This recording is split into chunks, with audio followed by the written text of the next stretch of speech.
Did I hear Joe say that Mo was very entertaining? Absolutely. That is a shocker. Louder than hell, or I'm not going to take this anymore. Oh!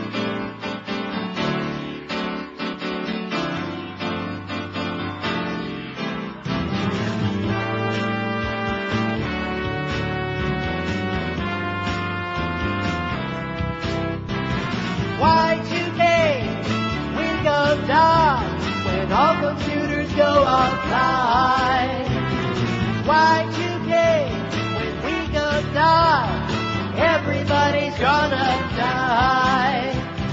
People will panic with murder and havoc. I read that in a magazine, in a comic book store.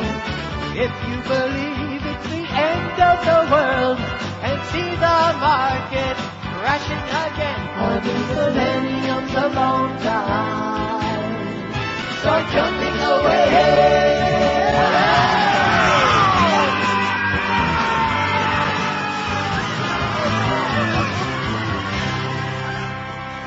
Be afraid. Be very afraid. Of your tenure as Secretary of State. We lost 224 people. Pretty exciting. The 9/11 Commission is finally meeting. How do you like that? Is Condoleezza going to testify in public this time? No. He just got through saying we encourage her and we wish she would be here and reconsider and yada yada. And it was like a sitting ovation, but she ain't going to do it. Bitch. 10:02 at 560 WQAM. This is a little bit disturbing. In fact, I probably should have waited to play. Be afraid. Be very afraid. Until after I mentioned this. And that Israeli defense, what was that? What's that guy? He was, something. He once ate halava in Tel Aviv or something. The guy that called yesterday. I don't know what you're talking about. The guy that called yesterday that you said showed up at an appearance. He's a good guy. I don't know. Yeah, he's a former Israeli army guy. He may be a good guy, but he's full of crap. Israeli Defense Minister Shaul Mofaz and his security chiefs have decided to try to kill the entire Hamas leadership without waiting for another terror attack, security sources said today. They're going to kill them all. Also, the Israeli army chief hinted that Palestinian leader Yasser Arafat could be in the crosshairs for an Israeli attack soon. So again, I'll say... Be afraid. Be very afraid. Yeah, there's a lot of crazy people running around in the world while we're just trying to stay alive. That's all. That's all we want to do. Mind our own business. Enjoy life a little bit. That's all. While it lasts. Right. While it lasts, while they leave us alive, just enjoy it just a teeny tiny bit. I mean, we can't say and we can't do anything. Now, today we will get to 10,000 on our StopFCC.com. We're brainstorming. It looks like if USA Today will take the ad, which I think they will. Why not? Who knows?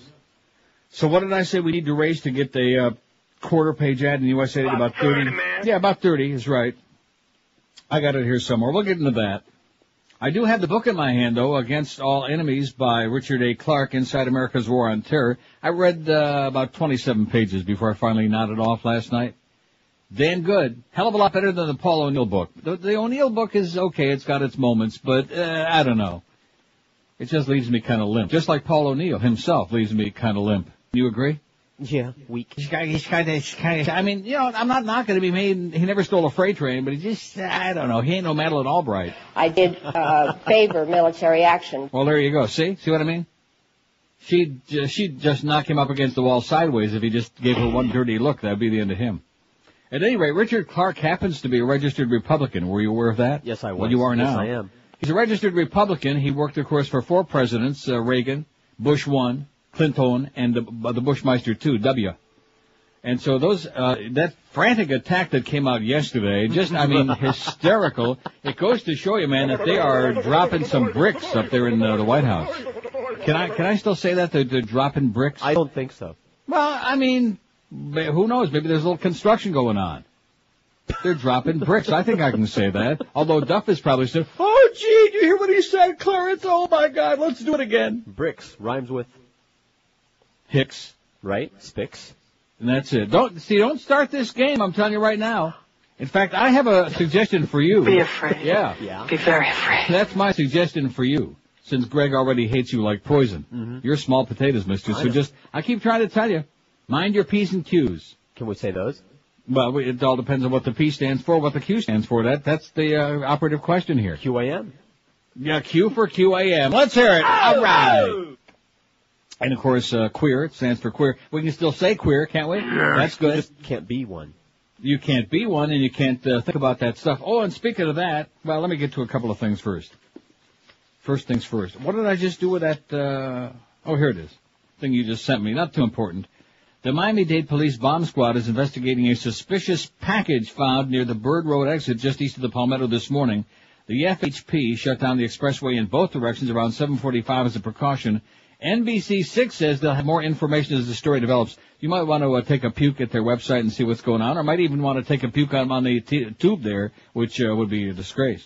I'm busy watching Madeleine Albright. Well, as a Secretary of State on terrorism, we'll have Secretary Powell follow you. What percent of your time, if you can give us a rough estimation, did you spend? You had Middle East peace. You certainly were one of the driving forces in being a hawk with respect to Kosovo and using our military there. What percent of your time can you best estimate that you spent on counterterrorism policy? About 30, man. Yeah, good answer, Madeline. You go, girl. Anyway, we got a lot of stuff to do here. We don't have time for this. Those people who want to listen and hang on every word. Have a good time doing it and let us know what they said later. Look for the QM van from noon to 2 today at Senior Stereo, located at 9019 West Pines Boulevard in Pembroke Pines. Stop by and spin the prize wheel to win tickets for tonight's Panthers-Devils game at the ODC. Oh, the Orifice Depot Center, where they have that fantastic Lexus parking section, which makes everybody else walk about 500 yards extra so that the hotshots that drive a Lexus can park up real close to the escalator. Well, it's too bad, Lovey. That's noon to 2 at Senior Stereo in Pembroke Pines today. Who's going to be there? Is it going to be Miguel? No, I know. Scott? Okay. Okay, what? Sure, if you say so. Well, no, is that the answer? I think so. Oh, by elimination. Scott. Oh, Surly Scott will be there. Strange, squirrely, not surly, but squirrely. He is a squirrely dude with a red puss and just a strange, the whole ambiance. So, go over there and have a chat with Scott, and he'll, let you spin the wheel. Might win some games to the tickets to the hockey game tonight, where most people get in there free anyway. And the people that did want to pay, they're just doing everything under the sun to piss them off. I mentioned that yesterday. I also forgot to mention the story about my neighbor. Yeah, you did. Yeah. Well, see, it stuck in my craw enough that I was taking a shower this morning. I thought, dang, hot dang. Stuck in your I forgot craw, to mention Daddy? that yesterday. Gosh darn. No, I even think in those terms now. Yeah. I don't think to myself even in any of those words that we can't say no more. No, I just cleaned up my brain. Well, speaking Little Abner speak. So gosh darn, come to find out that John went outside to check the mail or something like that a few days ago, and one of our neighbors, I don't want to say which one exactly because I don't know. No, I mean, I don't, since my friend Bernie, his wife passed away and he moved, sold a house and moved, since he moved out of the hood, I don't really have very much to do with any of the neighbors. I don't know about you, but, No, I don't have a lot to do with your neighbors either. I'm not saying that they ever stole a freight train or anything like that, but I just have nothing in common with most of them people, and the less I see them, the happier I am. And I'm sure they feel the same way. So at any rate, this particular neighbor, who ordinarily hasn't said 10 words since, they lived in that house, started a conversation with John and said, I see that you must have changed your mind about selling the house because we had a for sale sign. You know that about several months ago. And, yeah. And so what he did was he got tired of waiting for the realtor to do it. So he moved the sign. He just put it on the side of the house, over on the side, well out of view of anybody unless you're looking for it. And, she said, well, I see you got the sign over there. How long are you going to leave that there? And he said, well, I just put it out of the way. He said, well, I'm tired of looking at it. Uh-huh. I'm tired of looking at it. Right, yeah. Is it in the front of the house? No. Is it anywhere near where this person would see it unless going out of the way? No. I mean, I never heard of such a thing in my life. I'm tired of looking at it. Oh. See, my response would have been, I'm tired of looking at you, bitch. That would have been my response immediately. I mean, what kind of a neighbor is that? You don't even live in Coral Gables, for crying out loud. Right. In fact, I might just have him just lay it right out in the middle of the lawn there just as a protest. I don't know what the hell that means. That's a suitable offense in the Gables. That's unacceptable. That's just not very neighborly and not very nice. So mind your own business and quit standing on a ladder and looking to see if you can see the for sale sign, okay? In fact, maybe it is still for sale, and if you keep it up, it will be. Keep up your crappy tude. Maybe you should go nail it in front of their house. I beg your pardon? He should go nail it on their front lawn. I think that's a great idea. In fact, the sooner they move, the happier I'll be now. How do you like that? And I have nothing against them. I don't even know them, really. I mean, just, hello and goodbye. Get lost. But at any rate, that was a very sad experience. And it's a typical Florida experience where the people are surly, hostile, just unfriendly folks, most of them. Not all of them. There are a few people in South Florida. About 30, man. Who are nice folks that you like to, wine and dine with, or maybe have a little chat, a little verbal intercourse. Can I say verbal intercourse? No. Little verbal course.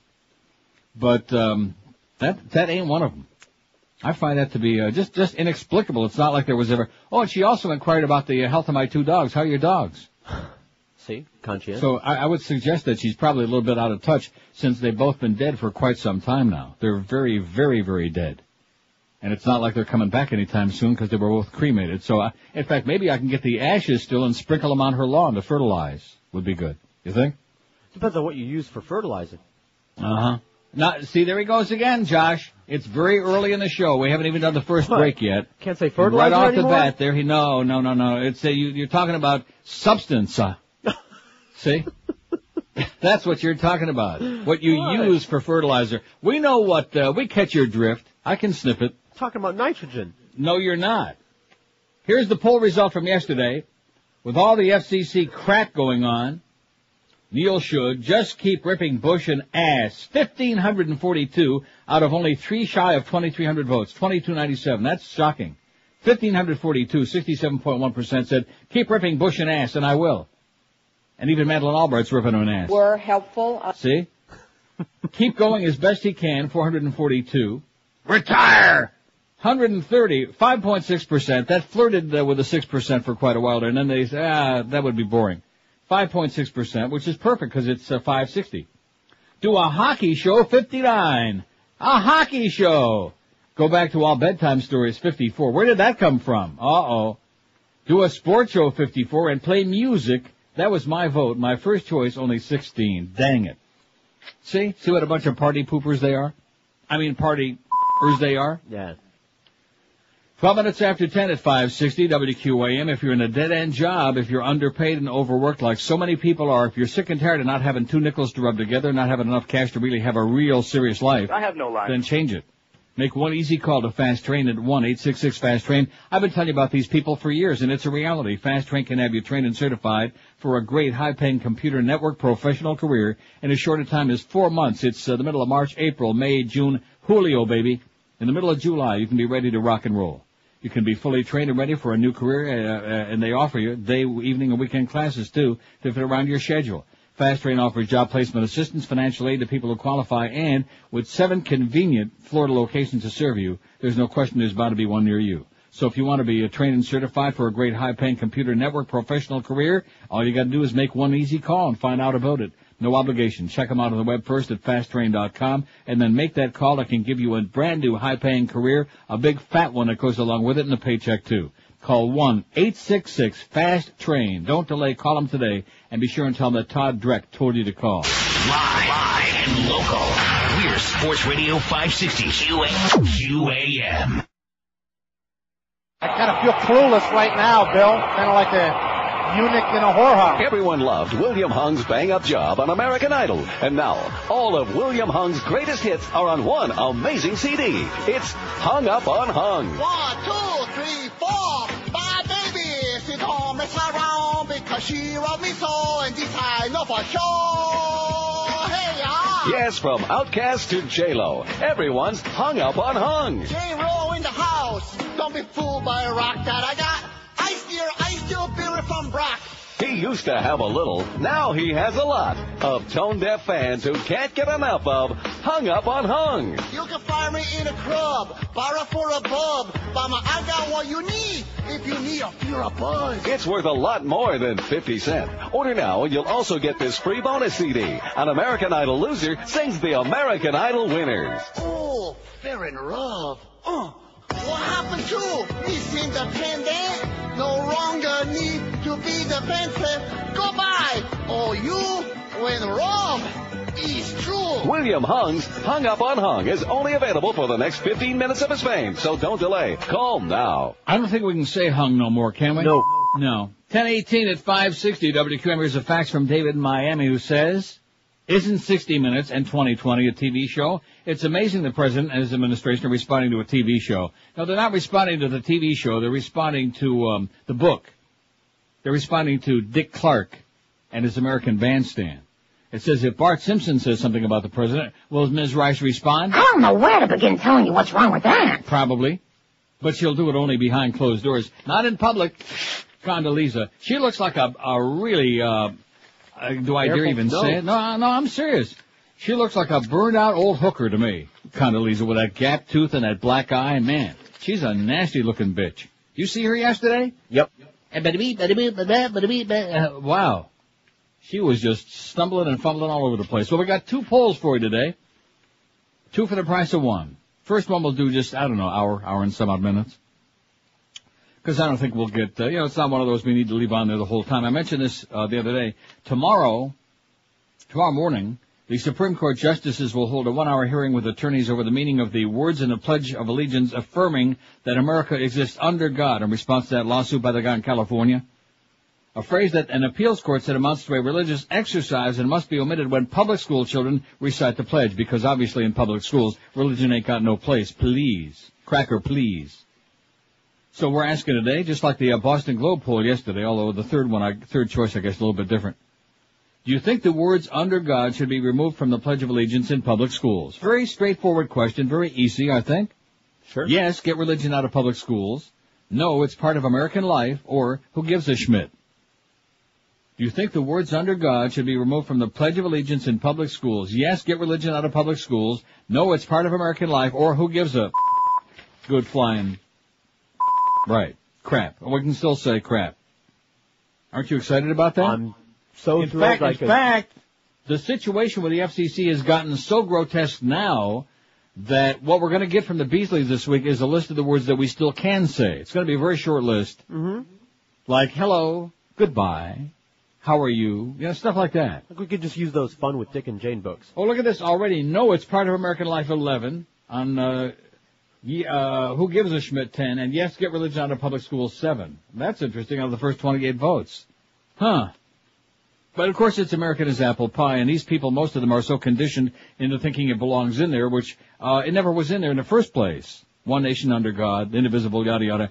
It was never in there. Right. I mean, if they want to say one nation under, then that's a different story. I have no problem with that, although we will copyright it and make a few bucks. Now, let's see, that's our poll number 1. Poll number 2, well, we'll get to it later because then they'll start calling in with that stuff. No, I don't want to do that. What did I do with that thing from USA Today? I give up.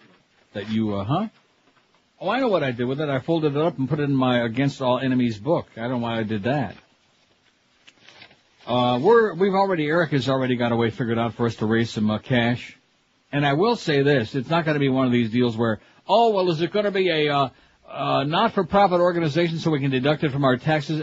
No, we don't have time to register and go through all of that stuff, do we? No. You know what I mean? No. No, we don't have time for that. So if you want to donate because you think you're going to get a tax rebate on your $50 or $10 or whatever, forget about it. And sometime the next few days, we'll tell you exactly how we're going to do this. USA Today requires only a couple of days advance notice for ads. We got their national rate card. And a quarter-page black and white ad in the USA Today, Monday through Thursday, costs $31,600. How much? About 30, man. Yeah, about 30 grand, a little bit more than that. So I'm confident if I put in the first couple of grand and then we get some other big shooters out there, and if we get a whole lot of people who really care about the First Amendment and saving freedom of speech and nipping it in the bud and getting this. See, the purpose of it, in case you tuned in the middle of this whole deal we're doing, the purpose is to get 1 million signatures on Scott's petition. Scott's a guy in New York who was a Howard Stern listener. Called in on Stern one day. Got a minute, very abrupt on there, but nevertheless, plugged his StopFCC.com website, which he's doing a great job, and we're helping out. We've got a lot of Floridians to sign a petition to, and if we can get 1 million signatures, at that point, members of Congress will all of a sudden open their eyes and realize that people are pissed off and fired up, if we can still say that. And of course, by then, maybe we won't be able to say that, but let's hope we can. I'm trying to get on that thing again, and I can't. Do you think it's all jammed up? StopFCC.com. Are you on it? No, I'm going now. You're going now? Well, let us know when you get back. Shot. It's what? I said, let me give it a shot. I can't get on it. I'm not going there, girlfriend. Well, I'll be damned. Well, at the beginning of the show, we had 9,747 from Florida. Goes. And what does it say? 9757 for Florida. Okay, 9757. So we need 243 during the show. Now, yesterday I made the bad mistake of going for 9,000. Much too late. We didn't get started till like about 12:20. That was a bad move. I mean, not that these individual numbers are really in a contest with the other states, although we're proud number 3 behind Texas and California. But it's just a way of trying to motivate people and try to, like, reach another hurdle every day and get more and more people who are disgusted and scared crapless, if we can still say that, about what's happening with as they make it up as they go along. There was a piece last night on MSNBC. Boy, I tell you who really is awful, just awful. Who's awful? And when you're talking about MSNBC, that covers a lot of territory. But Dan Abrams, you know, the attorney, a punk, he is just horrible. He had on some broad who's on Howard Stern all the time. I don't know who she is, some comedian. And then he had some guy, some crusty old guy with bifocals that used to be something to do with the FCC. And man, I'm telling you, it was the most pathetic, the most tragic thing I've ever seen in my life. It was, about this issue again. But of course, it always has to come back to Howard. Howard does have a good idea, though, and that is to get people to go after Oprah. Mm-hmm. And the thrust of the discussion was, Oprah has these discussions about teenage sex. Well, if it, and in the past, when people try to protest against Oprah, the FCC's response was, well, if it's in a clinical discussion, and if it's in that context, then it's okay. So you can discuss tossing the salad, and anal sex, and oral sex, and masturbation, and all of these things. If it's in a clinical way, and not to titillate the audience, yada yada, bullcrap. See, the FCC, for purposes of their own censorship, evidently decided nobody's got a sense of humor no more. That's the deal. So a lot of the stuff that we've used to do, like the fart noises, for example, which there is I don't care what comes out on that poll we did, nobody with a brain or any sense of humor could possibly be offended by that. They do it on cartoons and kids shows, kids cartoons. Yes. They do it in commercials with farting horses.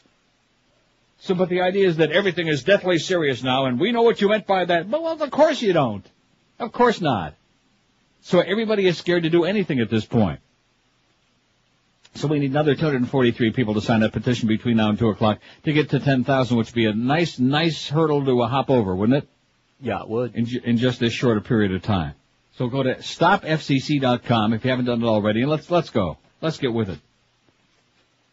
And I'm threatened, I say that sarcastically, I don't mean threatened in the literal sense, but I'm promised that this is the week that just maybe, possibly, that the Beasley corporate attorneys will get their crap together, and they'll give us a list and some specifics. As it is now, we're flying blind. You know what I mean?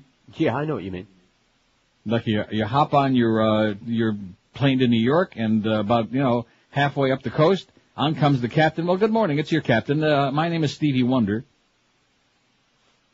My co-captain is Ray Charles, and we're hoping that we get there safely. We're flying blind. Same thing. To which I would say, my. Let me out of here. I feel like a little worked up here this morning, which I probably shouldn't be. Good. Just try to calm me down, get me all riled up. 107 votes on a poll already. Do you think the words under God should be removed from the Pledge of Allegiance in public schools? Yes, get religion out of public schools, 51. Well, thank God that they're finally getting the right answer. Who gives a Schmidt, 31. Or no, it's part of American life, 25. Whatever that means. But I couldn't phrase it any other way. How else could you justify it? It's a tradition. Just like slavery was a tradition. Just like, all of the other bigotry is a tradition. So therefore it must be okay. Wife beating. Right, wife beating's a tradition. Let's keep it up. 27 after 10 at 560 WQM. If you're planning on replacing your carpets, it's going to cost you a ton of cash to put new carpeting down. Don't do it. Call my good friends at Dry Concepts, because they'll take even the schmutziest, nastiest looking carpeting and make them look just like brand new. You may think I'm wrong, but you'll be amazed. It's like a miracle was done right on your floor. Whether it's your carpet, your area rugs, your drapery, if you want them professionally cleaned, there are only one folk that you ought to be talking to, and that's our friends at Dry Concepts. They've been around for a hell of a long time, while others have come and gone. They've been doing work for me for over 20 years in my homes. They're simply the best in the business at bringing nasty-looking, crappy carpet back to life and looking brand new. Using Dry Concepts certified trade technicians who will dry clean your carpets. Same idea as dry cleaning your clothing. It leaves them vibrant in color, soft to the touch. They smell lemony fresh. They're dry in just a couple of hours, so you can clean today and really entertain tonight. And when you do call Dry Concepts, do yourself a big favor, because if you tell them to put you on their standby list, that can save you an extra 15% on your next carpet cleaning off their already reasonable price. And don't ever forget, they give you a written guaranteed price up front before they start doing a job, so there are no rip-offs, no scams, no BS. Call them toll-free. They'll never let you down. Call Dry Concepts at 1-800-248-5071. That's 1-800-248-5071, or check them out on the web if you like first at dryconcepts.com. Live and local. This is Sports Radio 560. QAM. Daniel Quayle was his name, and he turned off his favorite cartoon. He clicked the channels for the Brady Bunch reruns. This was no common buffoon. In the spring of '92, like the spring before, he had nothing to do. He heard a rumor Los Angeles fell. It was a time I remember oh so well. The night that Quayle watched Murphy Brown. I have no life. All the phones were ringing. The night that Quayle watched Murphy Brown. All the people were singing. Nah, he's so confused. Maybe someday. Old Murphy Brown was a dangerous gal, though she lived in RTV. Had a child out of wedlock. This blue dance reality. Now he's wondering if Bozo the Clown had a hand in bringing the economy down. Bert and Ernie now have to explain, when did Big Bird become an agent for Saddam Hussein? Oi! The night that Quayle watched Murphy Brown. All the phones were ringing. The night that Quayle watched Murphy Brown. Fitzwater singing, George, it'll blow over soon. But maybe for now, Dan should stick to cartoons. I sure hope they're not making farting sounds in those cartoons. That would really get Dan upset. 1034 at 560 WQM. Let's take a couple thousand calls before we get to any more stuff, shall we? All right, go for it. The good news is 9783. We're only 217 signatures away on those StopFCC.com petition from 10,000 in Florida. And the grand total, 74,836, which means we're just 164 away from 75,000, which is a far cry from where we need to get, but nevertheless, 75,000 is a nice hurdle to hop over, right? A week ago today, when somebody turned us out of this website, there were like 41,000, I think, signatures. So it's almost doubled in less than a week. We're getting there, but if we get that full page ad or quarter page or whatever it's going to be in USA Today, I'm also thinking the National Enquirer. All right. Although they have a very long lead time. In addition to which, I think that the people, I don't think they'll accept an X for signing the petition. As much as I love the Enquirer, don't get me wrong. But a lot of the people who read the Enquirer have like, no teeth, and they do sign an X where the signature line is, stuff like that. 5670560, pound 560 on the AT&T and Verizon wireless line. QAM, hello. Yeah. Yes, sir. Hey, I was listening to that Clarke thing yesterday. Yeah. And, I mean, how obvious does it, and all these other people who have blown the whistle on this administration, how obvious does it have to be for people to finally wake up? You know what I'm trying to say? I know. I've said for a long time that Bush could all of a sudden walk in this hearing they're having right now and say everything Richard Clarke wrote in the book was true. We were after Iraq in the first place, and we just used 9/11 as an excuse to exploit and to go in there and the public, and still his Bushies out there would still believe him. I mean, they wouldn't believe this. They'd still support him. It's like a movie, you know. People, and the reason again he doesn't want to talk is because he has something to hide. It's like criminals. Right. Criminals don't want to talk as soon as they get caught. Why? Because they got something to hide. Mm-hmm. And just like this administration, this criminal administration we have in this government, that's,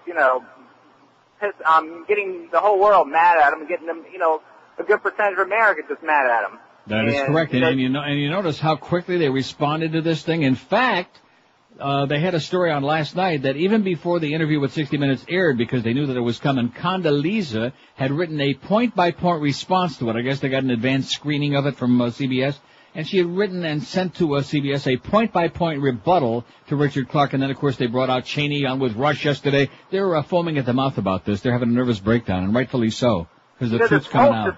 This whole administration, when they first took power, their main concern was gutting this treasury, giving the tax cuts. All they talked about immediately was tax cuts for the rich, tax cuts, for big business. Right. Sounds like Reagan and Bush 1 to me all over again. Sounds like those early 80s recession days. Amen. And as soon as... Oh, see, they chopped his phone out. Do you see that? I did. Uh-oh. And that ties right into the story here that you sent me. The new Bush agenda, government agents spying on you. They're spying on you. This last guy, I sure hope he's okay. Sounded like a pretty good guy. Hope he's still alive. The Bush administration's efforts to create a citizen snitch corps failed when Democrats in Congress got wind of John Ashcroft's infamous Operation Tips. Americans demanded that the Senate kill George W. Bush's attempt to reward the criminals of the Iran-Contra scandal by giving them authority over a massive electronic system to read Americans' emails, listen in on their phone calls, flip through their personal health records, and even keep tabs on their library card activity. Led by Democrats, the U.S. Senate put the leash back on Bush's plans for total information awareness. You'd think the Bush administration would have learned Americans just don't want Homeland Security agents searching through information about their personal activities. We don't believe that our government has the right to spy on us whatever it wants to. With the defeat of these attempts by the Bush administration to gain unlimited spying power over American citizens, we thought we were safe. We thought that Bush, Ashcroft, and Tom Ridge had given up the fight for the right to snoop. We were wrong. Thanks to some hard work by Senator Dianne Feinstein, America's learned that George W. Bush and his top aides are still trying their darndest to gain the power to spy on the private lives of citizens. I'm sure glad they said darndest. Sure.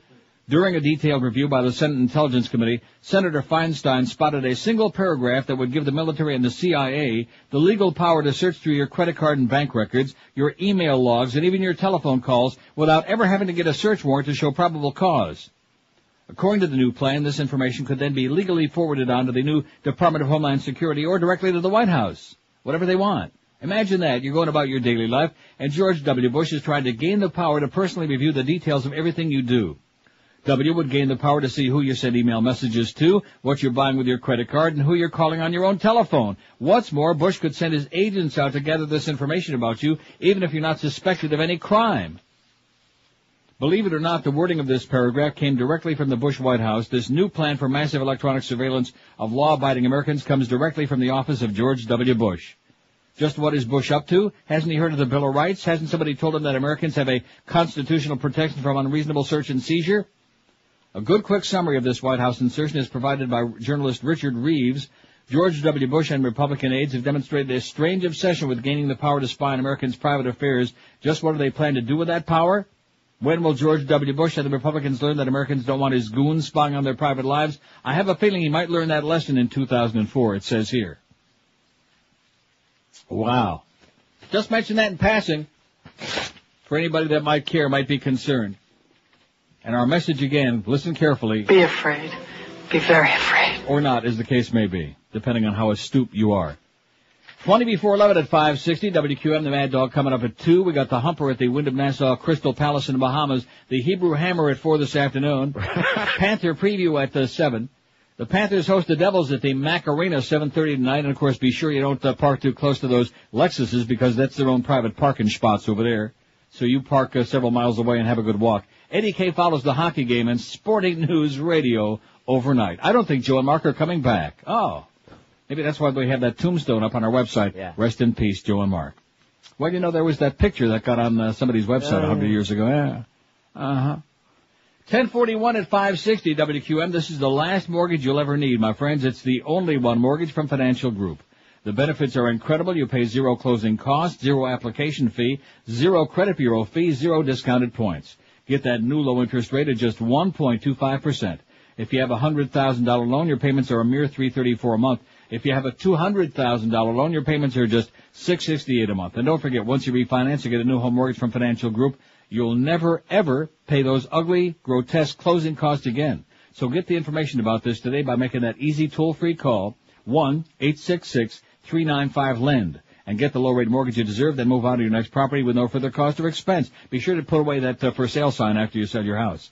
You pay 0 underwriting fees, 0 doc fees, 0 closing costs, even when you move to another property. Get the new low-rate financing of just 1.25% with the only one mortgage from Financial Group. Here's that number again for details. 1-866-395-LEND. Never pay closing costs again thanks to our friends at Financial Group. 1-866-395-LEND. They're an equal housing lender. Restrictions apply. Rates subject to change monthly. 4.21 APR. Live and local. This is Sports Radio 560. QAM. 96 miles across the sea to the sandy beaches of Miami. That's all it takes to reach it. Say the Taliban. Escape plans, escape plans, escape plans. Took away the rag that was on our head.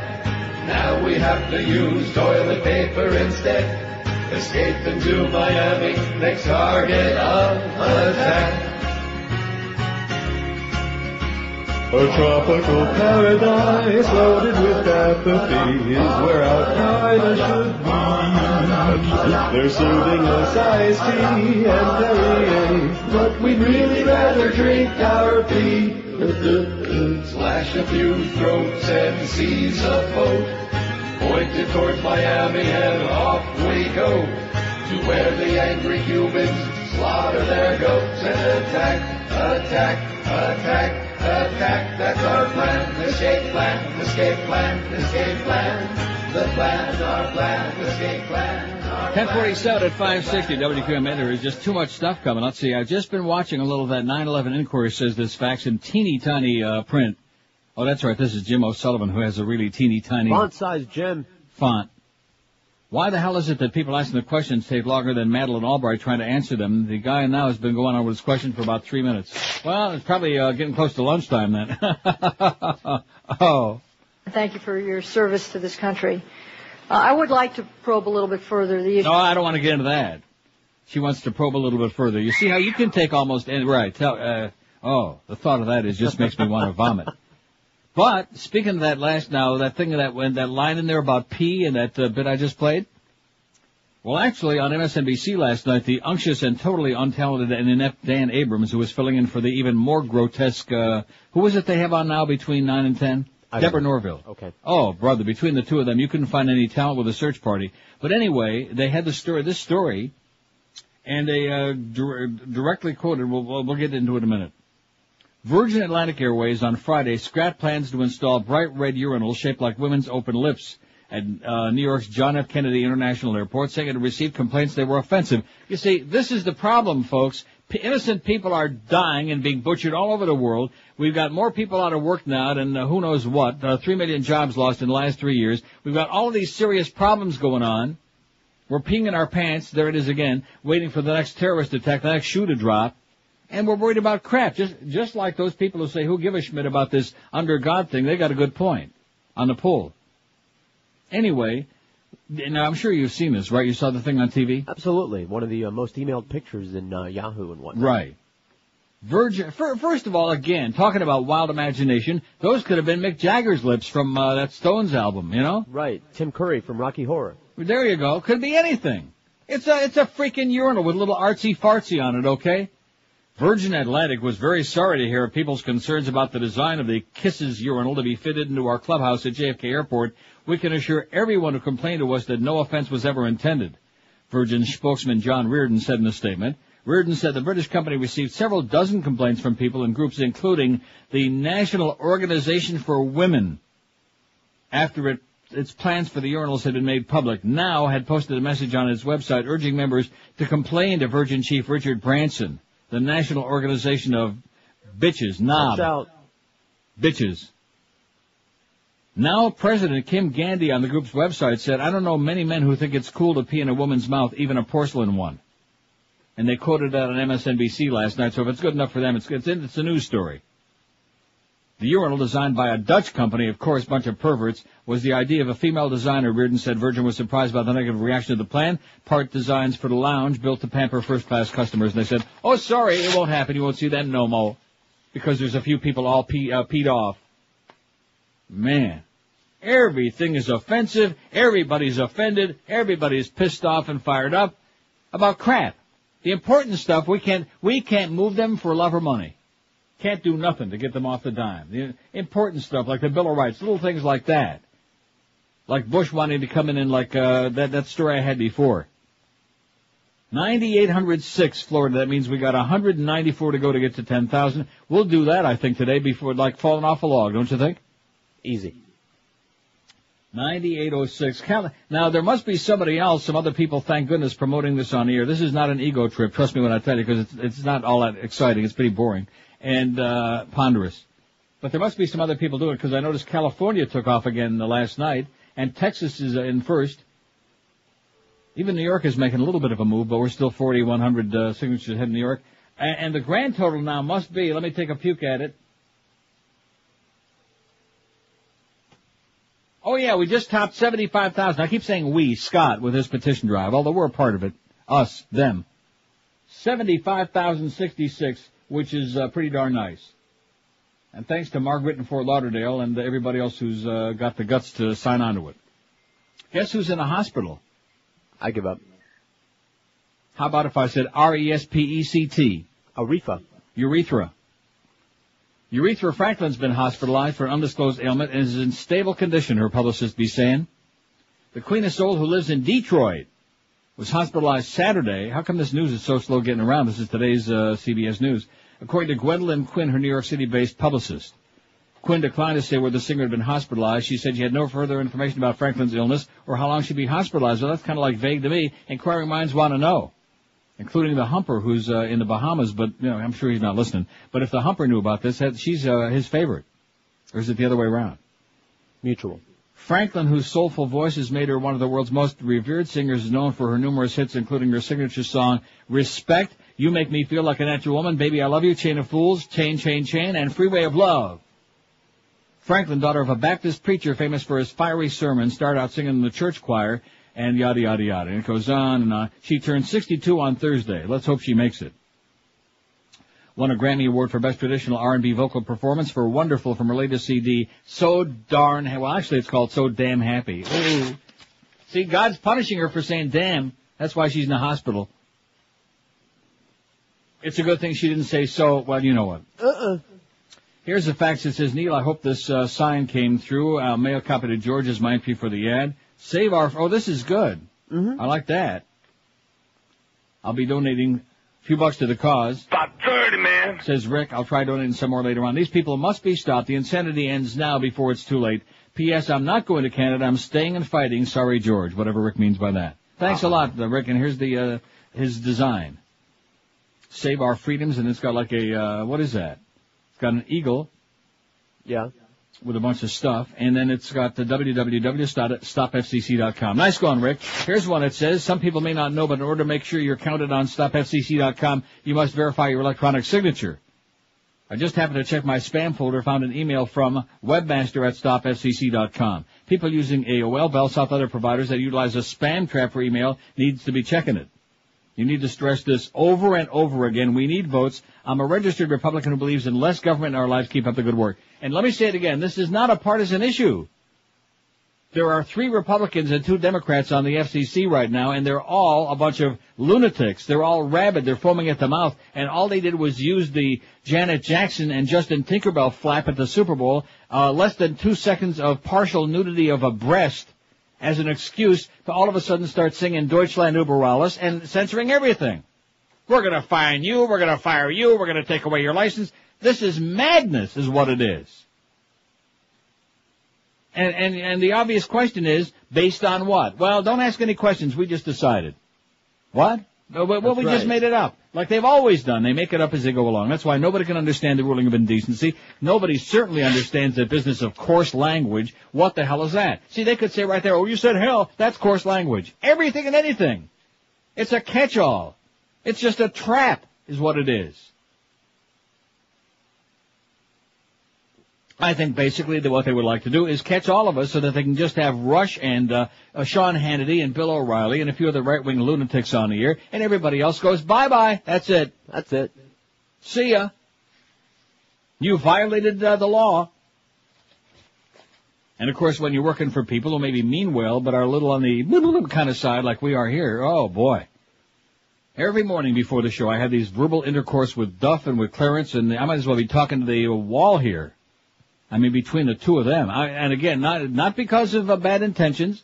I think maybe a little bit of lack of competence might be part of it, but and lack of backbone. But aside from that, and of course, Greg. Anybody seen Greg? No. Have you seen Greg? Yesterday. And what did he say? What did he have to say to you? About what? Anything. Life in general. What did he say? I have no life. Talking about that ad. We were in Clarence's office while he was looking at those prices. And that's it. Do we have his support? Meaning did he like the idea? Was he enthusiastic, or was he just doing the usual Greg Reed commentary, which is like that? He didn't seem to dislike it. Oh. When we come back after the break, ask me if I care. Live and local. This is 560. The radio's all yours now. No. QAM. Were you drudge packing? Hello, I'm Lowry Mays. And I'm Bill Kennard, chairman of the FCC. We're here to thank all of you for not paying attention to anything we do. And I'd like to thank you, Mr. Mays, for all the women. I've had my share of whores, but you outdid yourself by sending Mariah Carey. My pleasure, Bill. Oh, and that bottle of wine Yes? you left on my car seat. Don't mention it, Bill. Why, without your help, Clear Channel Corporation couldn't have assimilated every radio station in the country. Now, why not tell everyone the exciting news about the new FCC? It's kind of hard this way. You can take your tongue out now. Well, from this point on, the Communications Act of 1936 is no longer valid. And the Federal Communications Commission will now be known as Friends of Clear Channel. But you still can't say doo-doo on the air, right, Bill? Whatever you say, Mr. Mays. Say, how about another one of them satellites? Certainly. And, say hi to Willie. Wipe your mouth, boy. It's 11:01 at 560 WQAM. So, did he donate to our cause? I beg your pardon? Greg? Greg, did he give you a check for $1,000? Say, no, that would be bad, see. And we don't want to get QM involved in it. This is a Neil Rogers and our listener thing, okay, in our website. We don't want to get QM involved in the middle of that. Because God forbid that they should see that QM is involved in a StopFCC.com thing. Because, see, let's slap them on the wrist again. Let's slap them all around the head and shoulders. Let's get them. So that would not be a good idea. 5670560, pound 560 on the AT&T and Verizon wireless line. Keep threatening to take dozens and dozens of calls. And maybe I will, maybe I won't. WQAM, hello. Hey, Neil, how you doing this morning? Pretty good, sir. First, you can put me down for $100. All right. For your ad. What a guy. Just let me know where I got to send it. Okay, we will. And second, did you read the article about this lady that now wants to have the smoking ban in the outdoor seating areas of the restaurants? Now, where's that? In Florida? In Florida. Oh, no, I thought you were talking about the story in California where they want to make non-smoking on the beaches now. No. This lady, she's complaining because when she takes her two 11-month-old twins to a restaurant to eat, and she can't sit on the patio because they're smoking out on the patio. Oh, well, you know what? Let her stay home. That's right. Or get I am somebody so to sick and tired of these militant non-smokers, man. They make me sick to my stomach. Mm-hmm. All righty, buddy. Let us know where we got to send the money, but you can put me down for $100. Thanks a lot, pal. Appreciate it. You got it, bud. Bye. All right. How do you like that? We'll get our 30 grand or whatever it is. How many do we need? About 30, man. You bet. Get that ad in USA Today. Well, we'll see how much we get. Then, based on that, then we'll see how. But I'm thinking like in the next couple of months, get this thing rolling. Okay. Get people off there. Certainly before the summertime. We got April, May. Yeah, timing is good. Because once June 1 comes, then everybody goes away. Kids are out of school. Everybody's on vacation. You're talking to yourself, Well, especially in July and August, know how that goes. Here's a fax that says, I saw a photo yesterday carried by the AP of Condoleezza, was shot through a White House window. I swear she looked like Yoda with a wig and red dress on. She's the devil with a red dress on, I'll tell you that.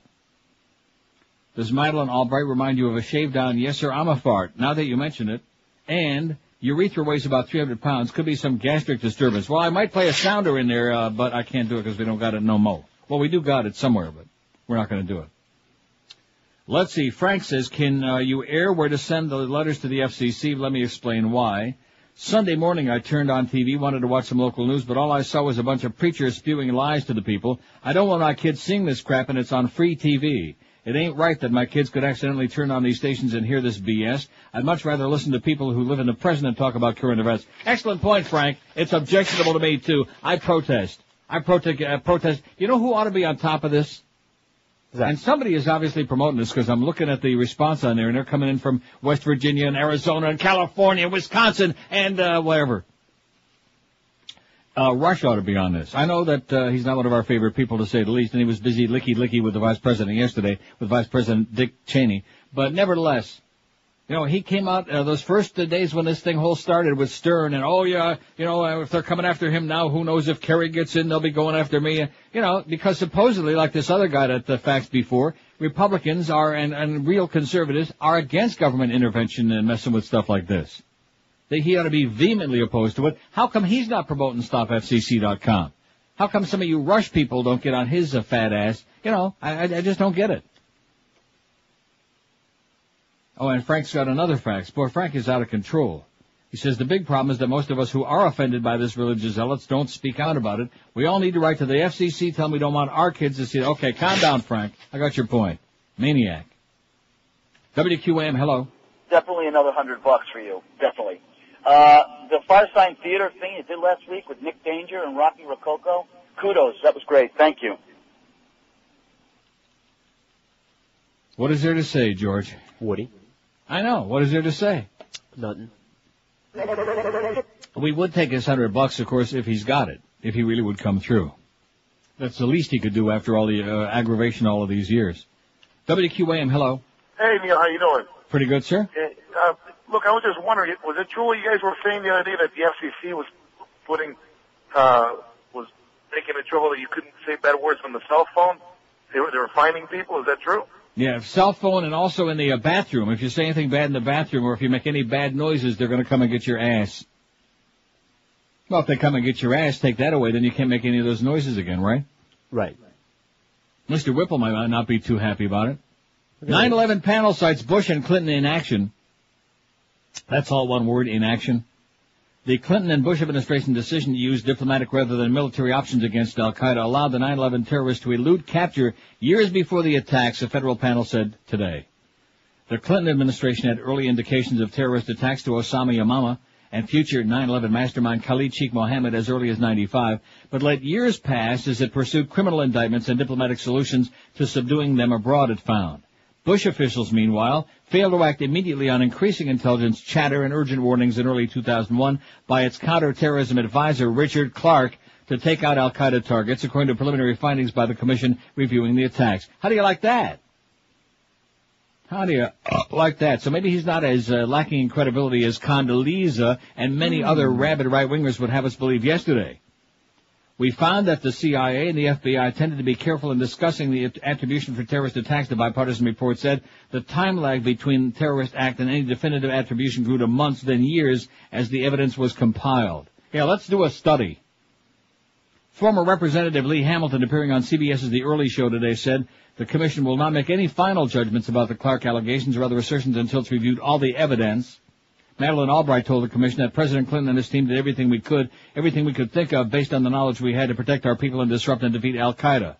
The preliminary report said the U.S. government had determined bin Laden was a key terrorist financier as early as 95, but that efforts to expel him from Sudan stalled after Clinton officials determined he couldn't be brought to the U.S. without an indictment. A year later, bin Laden left Sudan, set up his base in Afghanistan with no resistance. And it goes on and on and on at great length. The beat goes on. Oh, look who's there now, one of the most unctuous of them all. Good morning. One of the, Roland Colin. My colon's twitching now just seeing him. Whom are listening and watching today grieve just as the Spanish are grieving and just as we at the Department of... Nice lies, by the way, at the UN, Colin. I have one thing to say to you. Yeah, total sellout in every aspect of the word. You name it. That's him. 5670560. Here's a call on line 9. QAM, hello. Can I speak to Neil? Speaking. Neil, how you doing, man? Pretty good. I'm 55 years old. I've never voted before. I finally, what do you call it? Registered. Yeah. And I'm voting against, that Bushmaster. He's all right. Crazy. He's crazy. Yeah, he is crazy, and the people who support him are even crazier than he is. Absolutely. A couple of Jews doing that. Yeah, a couple of Jews. A couple of Neils are making it right, though. Yeah, okay. Thanks for the, have some more. Have another one of those. Oh. 567-0560, pound 560 on the AT&T and Verizon wireless line. That's our kind of guy right there. He's right up our alley. It's 11 o'clock. 418 votes. Do you think the words under God should be removed from the Pledge of Allegiance in public schools? Yes. Get religion out of the public school, 176. Dang it. Who gives a Schmidt? 128. No, it's part of American life, 114. 27.2% say, no, it's part of our life. It's part of the American scene. It's America. One nation under God, indivisible, with liberty and justice in the past, but not no more. Yeah, that's it. They can leave the under God in there as long as they change the last part, with liberty and justice for whoever we decide, but not no more. Ventura speaks in favor of gay marriages. I got a whole bunch of stories about gay marriages, which, quite frankly, not one of my real big priorities right now. How can you say that, Neil, you fag? Well, I don't. Is that something that's a pressing thing on your mind these days? No. What difference is it interfering with your ability to get laid? You hear what he just said? In Hawaii, when you get off the plane. Josh just heard what you said. Oh, my God. I know how we can raise that $30,000. We can have a big cookie jar, with a slot in the top. And every time George does one of these deals where he steps over the line or right on the line or into the line, just put a dollar. Put a loony and a toonie in there, okay? See, why doesn't the U.S. do like that? We had those Susan B. Anthony dollar coins. Nobody liked them. Yeah. Well, you're laughing. You're laughing. If you had any idea how pleasant it is here, among many other reasons, but to have loonies and toonies, dollar coins and $2 coins. Instead, There are no dollar bills here. There are a few $3 bills, quite a few. But there are no dollar bills and no $2 bills. Loonies and toonies. It's great. Who the hell needs a dollar bill? And then you could just throw a loony in the thing, okay? Okay. So every time he does another one of those, Josh, make sure he sticks another dollar bill into the big jar. I'm grabbing the jar now. Good. Grab it. It's 11 past 11. Colin Powell's on there lying through his teeth again. Concern for us, as it has been for the past several administrations. Yeah, I hope you're proud of reading all of that BS that you said you wouldn't read when you threw it up in the air and said, I'm not reading this BS at the UN. Sure proud of, and of course those maps you got. He's got the road map in the Middle East, which ain't working too good these days. He's got all those maps of where all those weapons of mass destruction are. He knows exactly where they are, but he's got problems. And of course his son, the unctuous Michael Powell, oh my goodness, the commissioner of the FCC head. Boy, what a family. In fact, that almost ties in. Too bad we didn't put politicians in there. Our second poll today, starting at about 11:30, I guess. What American entertainment family do you think is the best of all time? I think that's a good question. We never did that before. No, we haven't. It's good. I don't know how many there will be, though. Here are the ones I put on there so far. Sheen family, Martin, Charlie, and Emilio Estevez. Sutherland's, Donald and Kiefer. Isn't there somebody else in their family? Queefer. No, seriously. I don't know. Well, I don't know. They're Canadian, by the way. Osmonds, the Marx Brothers, and the Jacksons. That's a good start to that poll. I added the Baldwins and the Barrymores. The Baldwins and the Barrymores is an excellent one. The Baldwins, as in the Baldwin brothers. I don't want to get started with that again because I can't figure out who they are. And the Barrymores, Ethel and John and Drew and Drew Rosenhaus, the Barrymores. Okay, so there'll be some more you'll add, I'm sure. 11:13 at QAM. Hey, if you are adding up the pounds because you're fat as a cow and you're frustrated because you just cannot lose that weight no matter what you try, you owe it to yourself to try Balance for Life because it's easy to stick with because they provide all the food for you. They do the cooking and the food is fresh, delicious, keeps you satisfied all day long. Balance for Life is the premier meal delivery service. It's based on Dr. Barry Sears' Zone Diet, bringing you 3 meals, 2 snacks every day, right to your door in that famous little black sack. And with all that food every day, how can you say you're really on a diet? Try the real meal service that delivers results based on the Zone Diet. Don't settle for imitations. All you have to do is just open your black sack every day. There's no shopping, no cooking, no cleaning, no calorie counting, no carb counting either. And people are really losing an average of 12 to 18 pounds a month with Balance for Life. The Zone Diet's been proven to lower your blood sugar, high cholesterol, and high blood pressure too. And now if you ever wanted to try the South Beach Diet, here's your chance. Balance for Life is the closest thing you'll ever find because Balance for Life is the only meal delivery company that offers you menu choices to let you go from phase 1 to phase 3 of the unctuous South Beach Diet. So if you've tried all the other programs, if you're still fat as a tub and you're really frustrated, this could be the thing you've been looking for a long time, because the food is fresh, delicious, no preservatives, nothing frozen, no crap. Just great goodies to keep you full all day long. Feel the difference? See the results on the scale like just about right away. Call them toll free, 1-866-225-4543. That's 1-866-225-4543, or check out their website, balanceforlife.com. We're Sports Radio 560, QAM. Reality series, The Ultimate Job Interview. The Apprentice, starring billionaire Donald Trump. Here's a business tip, ladies. If your boss asks you if you want to have sex with him in his apartment, he only shows kings and presidents, you say, In business, you have to speak your mind. Don't be afraid to be heard or express an opinion. I have something to say. I don't feel comfortable agreeing to sleep with you. You're fired. Isn't that against the law, Mr. Trump? 2 words for your sweet cheeks. Fired. Isn't that 1 word? You're fired. The Apprentice. All right, here's a business tip, guys. You see my hair? Horrible hair. Dead cat. Doesn't matter. Women across the world want me. Know why? I'm worth billions. You, good-looking black guy, how do you do with the ladies? I do pretty well. No, you don't. You're nothing. Let's ask the ladies. Ladies, if you had to pick which one of us to go to bed with, who would it be? Good-looking poor black guy or billionaire with dead cat hair? Dead cat hair guy! Thought so. I love New York. The Apprentice on NBC. Oh, I forgot to mention our beaded curtain section today, and it's already the second hour. Boy, we really screwed up big time. Rebecca Gayheart. See. I did see. Did you look her up?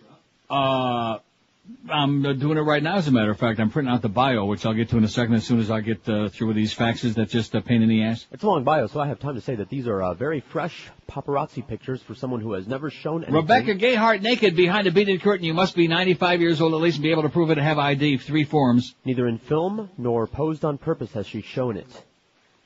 I see. Raised in Pine Top, Kentucky, not far from Hazard, Kentucky, where she was born, Gayheart is of Italian, Irish, German, and Cherokee heritage. Wow. That family sure got around, you know what I'm saying? Around what? Each other. Well, let me tell you something, my chronic friend. Okay, calm down. She moved to New York at age 15 to finish her high school education after spending a summer there modeling. She completed high school at New York's Professional Children's School, then studied at the Lee Strasberg Institute. Lee Strasberg. The hotel's here.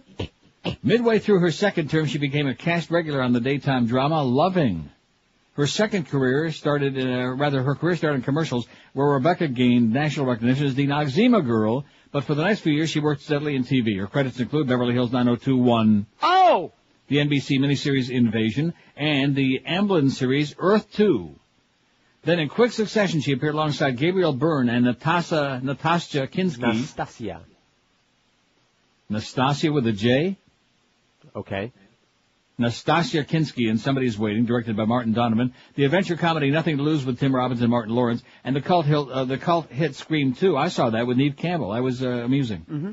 Recently she wrapped a prequel from Dusk Till Dawn entitled Hangman's Daughter, directed by PJ Joe Pesci, and produced by Robert Rodriguez and Quentin Tarantino. Her most recent films include Hair Shirt, starring Neve Campbell, directed by Yadi Yadi.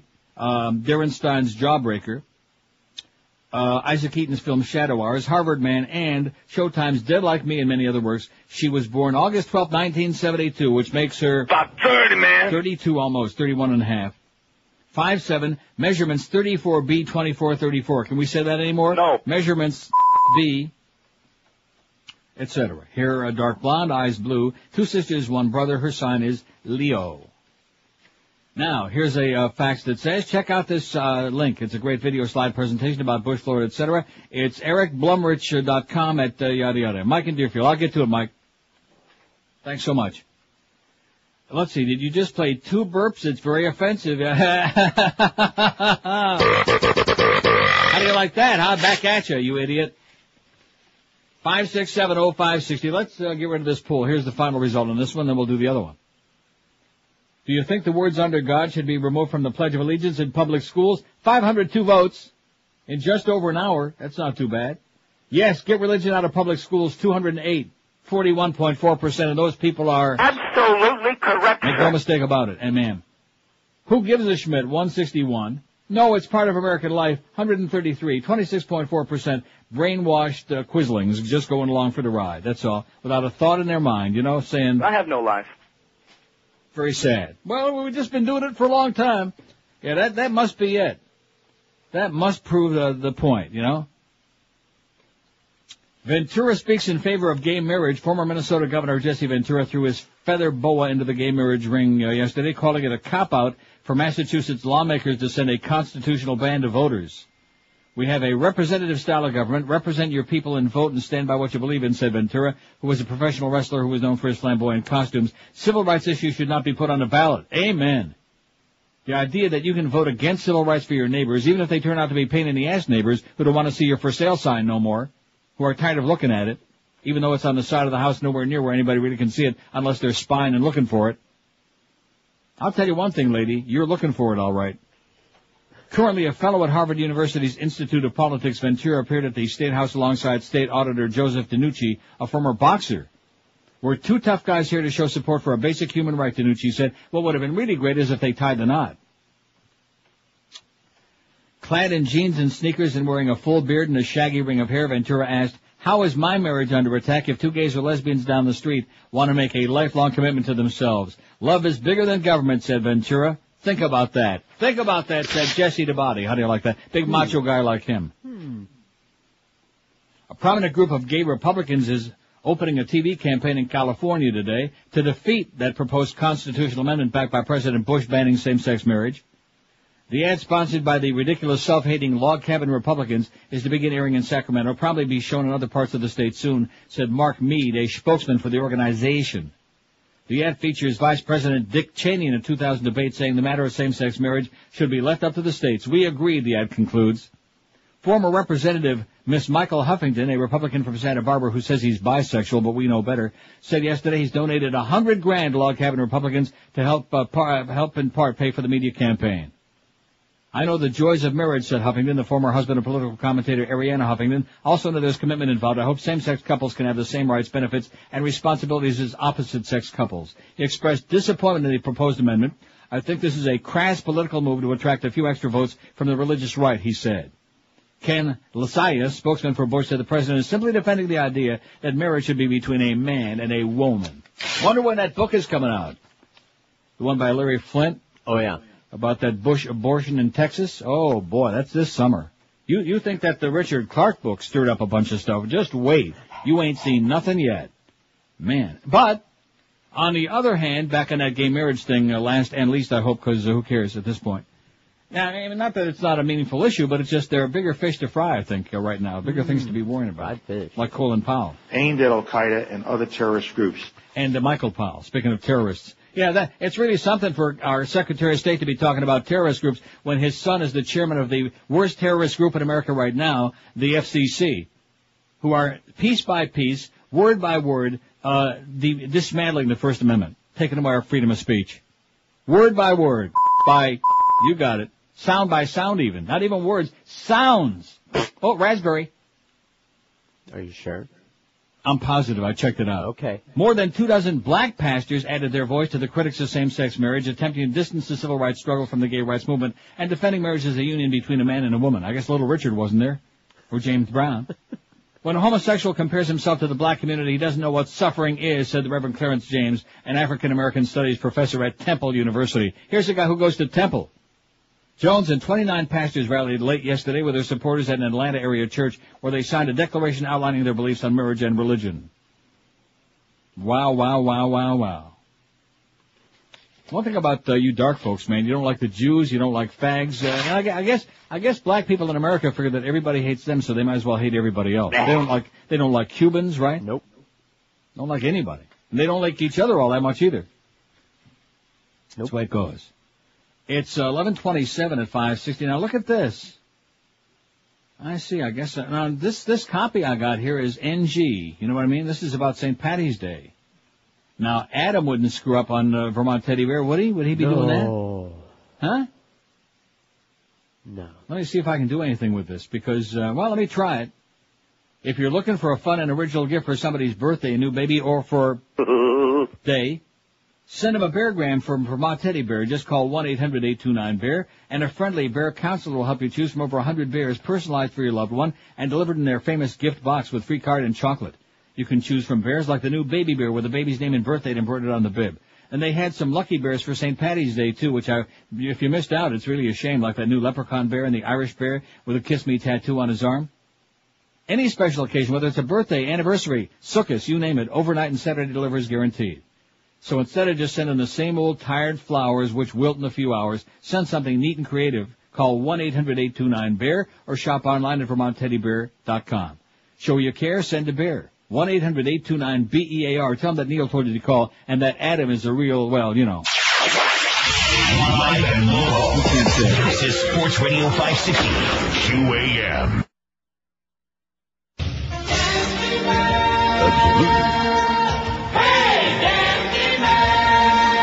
All right now, everybody gather around.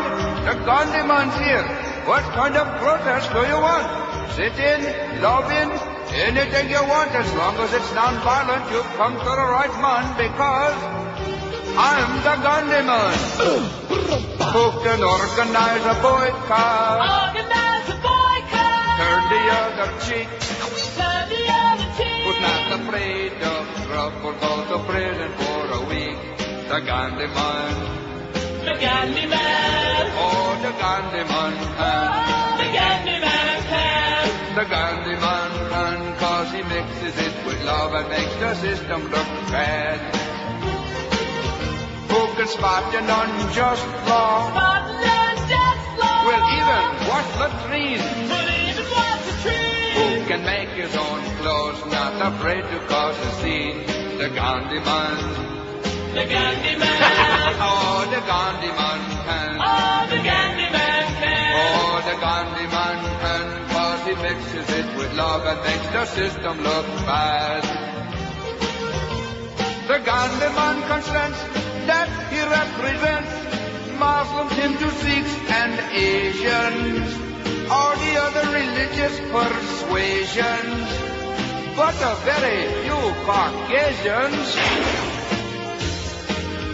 Who can really take a beating? Who can really take a punch? That hurts. Who can fast without a dinner or a breakfast or a lunch?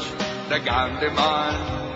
The Gandhi man. Oh, the Gandhi man can. Oh, the Gandhi man can. The Gandhi man can, 'cause he mixes it with love and makes the system look bad. Makes the system look bad. Yes, the Gandhi man can, 'cause he mixes it with love and makes the system look bad. Oh, the Gandhi man can. Oh, I'm the all-time king of passive resistance. You'd better do what I say, or I swear I will starve myself to death. This is just amazing. In a minute I'll read the facts that was the inspiration for that. Wait till you hear this story that I just came across. Okay. From the BBC. A Brazilian pastor has died during a screening of Mel Gibson's controversial film, The Passion of the Christ. He died? Yeah. Jose Geraldo Soares, a 43-year-old Presbyterian, had booked a whole cinema to view the film with his congregation. Aha! Yeah. And guess what? He died? You got it. God called him Halfway home. through the movie, his wife noticed that he was no longer awake, and a doctor in the audience confirmed that he had suffered a heart attack. Friends denied that violent scenes of Christ beating and crucifixion had caused Pastor Soares to expire. He was calmly watching the movie next to his wife, said Amore Costa, a family friend. Mrs. Soares noticed that something was wrong when her husband didn't reply when she spoke to him during the film.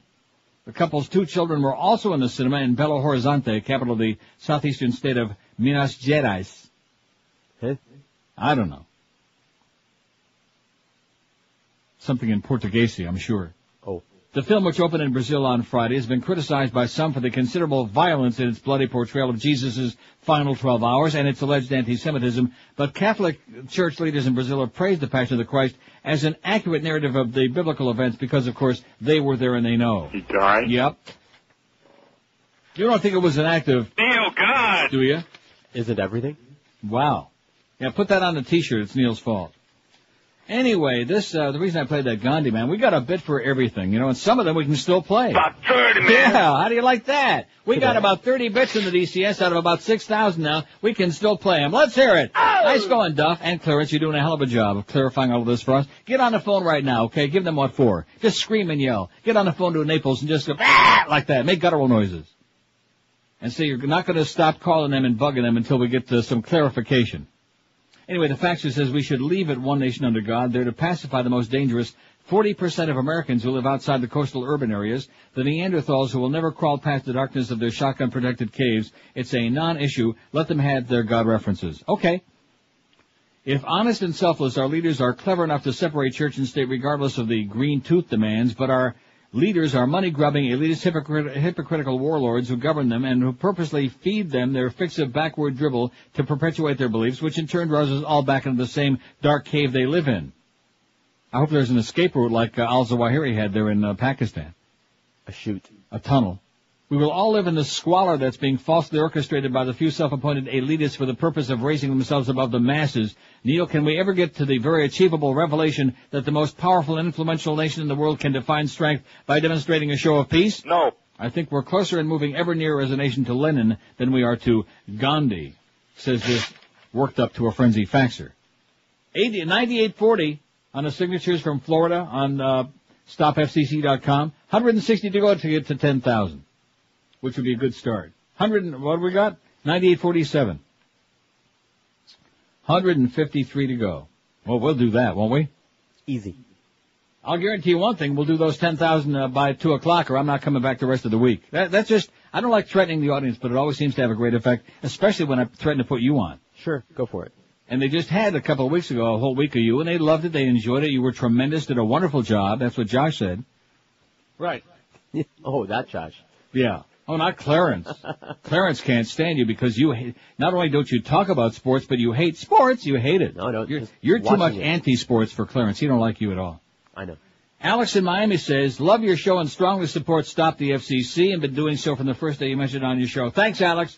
I emailed the link to everybody in my address book, encourage them to do the same. What I think is funny is that your new list of forbidden words does not allow you to say the D-bag, but on Fear Factor last night on NBC, one of the contestants clearly said D-bag right on primetime TV with no bleeps or consequence. I just don't understand it in the FCC either. Well, Alex, don't assume that the FCC told us that we can't say D-bag or S-bag or A-hole. This is a list of words that the corporate attorneys at Beasley just pulled out of their ear or some orifice and was passed along to us by a very petrified muff who's peeing his pants right now. Look at that, 594 votes on that poll. I wish Eric would take that down already so we can proceed with the next one. Would you please tap it out a little message there? Say, take the poll down already, Fatso. And thanks for that extra link, by the way, Eric. It's great. Do you think the words under God should be removed from the Pledge of Allegiance in public schools? That's the poll question today, the first one, poll number 1. 2 polls in one day. I got a line for that, but I can't say it no more. Yes, get religion out of public schools, 250, 42%. Who gives a Schmidt? 193, 32.4%. And no, it's part of American life, 151, 25.4% brainwashed to God people, the God Squad. They like it that way. One nation under God, indivisible, with liberty and justice for the ones we like, for a few, for a couple. For all good goose-stepping right-wingers, everybody else, screw you. This is the best facts we've had in a long time right here. This is outstanding. Be afraid. Be very afraid. It says the headline read today, Israel plans to kill all of Hamas leadership. He says, I'd like to thank all those Christians and Jews who love Israel so much. You made it clear to this peace-loving atheist who the real terrorists are. Signed, Anonymous. And then it says, be afraid. Be very afraid. Man, you got your thumb right on it, Pally. Can we still say that? No. No, I didn't say on what. Everything you say now. Well, can we say that? Look for the QM van from noon to 2 at Senior Stereo, located at 9019 West Pines Boulevard in Pembroke Pines. Stop by and spin the QM prize wheel. That's obscene. To win some of our low-budget, embarrassing prizes. And you win tickets, too, for tonight's Panther-Devil game at the Yenta Center. The Panthers and the Devils. That's noon to 2 at the Senior Stereo in Pembroke Pines. See, it's probably not a good idea. I don't want to give advice to Alan Cohen and my friends in the Panther organization, my former friends. They've been very nice to me, but to the rest of the fans, they treat like crap, and they do a lot of stupid things like that Lexus parking zone. People are pissed off about that. And when you have a team that never makes the playoffs. See, I was just thinking about this last night. Now that it's almost mathematical, and it is a certainty the Panthers will not make the playoffs again this year, they just don't make them. They've made them 3 times in the history of the franchise. That's not a very good, what you call, track record, if you catch my drift, okay? It's not a really good incentive for people to come out. So when you know that you're not going to make the playoffs, that the team is like the youngsters in the organization, of whom there are a lot of really good ones, but nevertheless just can't quite, not good enough for prime time.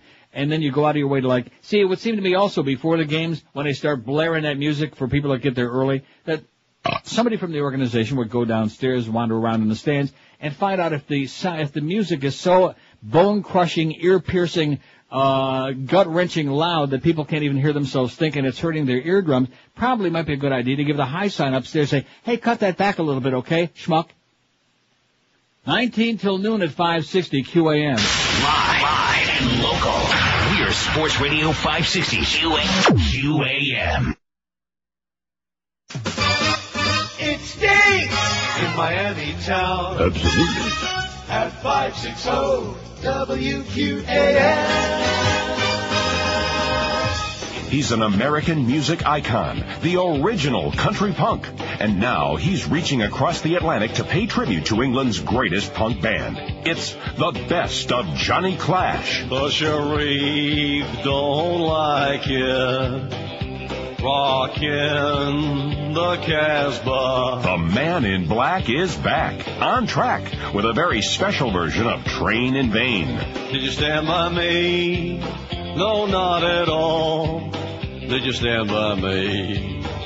No way. Yes, London's calling, and they're saying hello to the best of Johnny Clash. If I go, there will be trouble. And if I stay, it will be double. Hello, this is Johnny Clash, and I shot this commercial in Reno just to watch you buy my brand new record. So you gotta let me know, should I stay or should I go? The best of Johnny Clash. Look for it in the Combat Country section of your local record store. Thank you kindly. Okay, Johnny, take care of yourself. I just discovered something astonishing. I got a new hobby now. Okay. This is unbelievable. I thought I knew a little bit about the Internet. I don't know crap. Do you know that you can actually, which one of these things do I have to click on here? Here it is. You can search the traffic on any website that you want. Did you know that? Mm-hmm. You did? Well, with the Alexa toolbar, it's easy. Right. Alexa is fantastic. It is the bestesses. Anyway, I don't want to get into that right now, but that could kill your whole life. You wouldn't have any time to do anything. You're just looking and searching and reading and diddling around. Pretty interesting. Anyway, what American entertainment family do you think is the best of all time? We're asking today. That's our second poll question. Before we get to the results so far, which are just trickling in if you vote, 9854, that's the latest total that I see on StopFCC.com from Florida. 9864, like I said. See? You know what that means? It means another 136 will make 10,000 in about a week. That's pretty good, considering what a bunch of lame-ass deadheads most Floridians are. 9864. I'll tell you the people that really ought to be on this and be signing up is the people that lost Stern on Big. And let me also remind you, which we don't do it often enough, if you go to NeilRogers.com, when you're through looking at our naked picture of the day, Rebecca Gayhart, behind the beaded curtain, you can look back on there and see which of the 8 stations there that you might accidentally listen to, never listen to again, the Clear Channel stations in South Florida. Don't listen to them. And positively, absolutely, don't ever tell anybody that you listen to any of those stations because something evil will happen to you. You'll die and go to hell. Right. Mike says, I'm a 55-year-old white man. I never voted. I consider myself fairly liberal. The nexus for me was when Ashcroft draping statues in cloth. God forbid we should see a breast. I'll vote for Kerry. God knows he's a piece of turd, but consider the alternative. There you go, Mike. Not bad. And then somebody about one nation under God. He lists several of the gods of all these different religions: Judaism, Baha'i, Spiritism, Sikhism, Kuchi, Shinto, and so on. I get the message. Thanks a lot, KP. Jerry Medina Springs, who just is out of control, says, I'm sure somebody else will suggest the Fondas today. That's a great one, so I won't suggest them. He'd like to vote for the Carradines. Okay. John was great as a preacher, Casey, in The Grapes of Wrath. Mm-hmm. Who can forget David Carradine is in Kung Fu. A lot of people would like to forget, he said, but they still remember. Keith Carradine is now seen in the new HBO series Deadwood. I haven't seen Robert Carradine in a while. Maybe it's his turn to dry out. Yes, the Carradines may all be crazy, but I like their work. That's a great family there, Jerry. Just like they say on Family Feud, great family. Even though you're dumb and you lost the show, but never know, great family. Good answer. Or like they said when Richard Clarke said Iraq had nothing to do with 9/11. Wrong answer. The buzzer went off. Yeah, wrong answer. Can you believe that? I heard they flew in. What's his name? Special. Richard. What's his name? Regis? No, Richard from Family Feud. Oh, that wrong answer, Richard. Dawson? Dawson. How come we both had a little brain fart there, Richard Dawson? All the drinking. Trying to forget. WQM, hello. Hello there, Neil Rogers. Yes, sir. Hey, good afternoon, morning. I'm not sure what time it is exactly. Good evening to you. Neil, please forgive me. I'm not sure if you've already covered this turf with your poll question regarding the Pledge of Allegiance, but I believe those two words in question were not originally in the Pledge of Allegiance. That is correct, sir. That is correct. Isn't that something? But now that it's there, it's like it's a new holy war.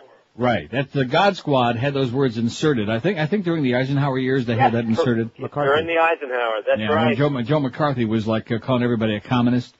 That's right. Hey, for the FCC, can we change the spelling of that organization maybe to add? Yes, sir. I already have 5670560 pound 560 on the AT&T and Verizon wireless line. I think we got cut off from that guy. I don't know why. Yeah, I don't know. Bad connection. WQAM, hello.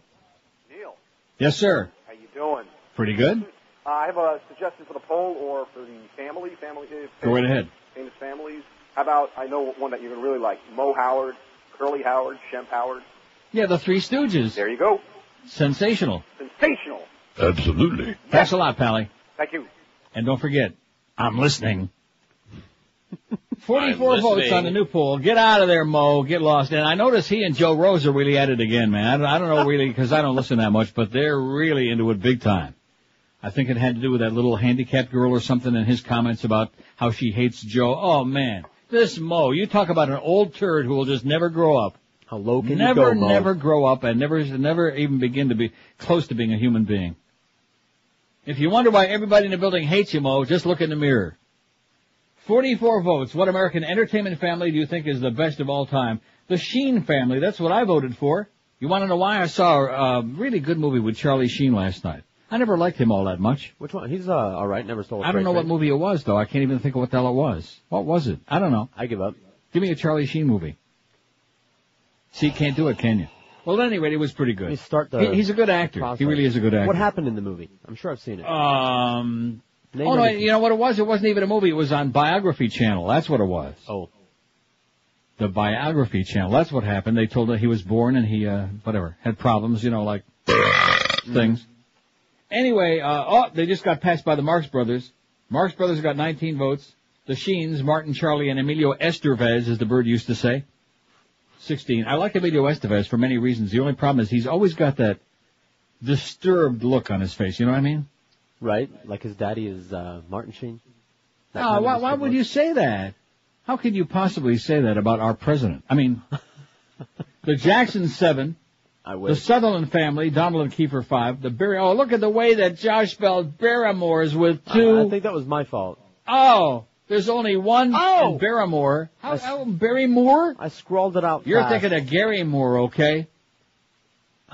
Mary Tyler Moore. There's only one O in there. The Baldwins won. The Osmonds don't have any out of the first 50 votes. Donnie's not too happy about that. That's shameful. Of course, when you think about the Osmonds, right. Well, there's Donnie and Marie, right? Sure. See, I forgot about her. So easy to do because she's so neurotic. They're all neurotic. But, the other ones are like Alan and, they're the other ones, most people don't even know their names. So it's strictly Donnie and Marie. So there's only the two of them that really amount to a hill of beans. But the Baldwins, how many of the Baldwin brothers are there? About 30, man. I think so. I can't keep track of that stuff. I'm going to read you right now just a little bit, just a few, just don't panic.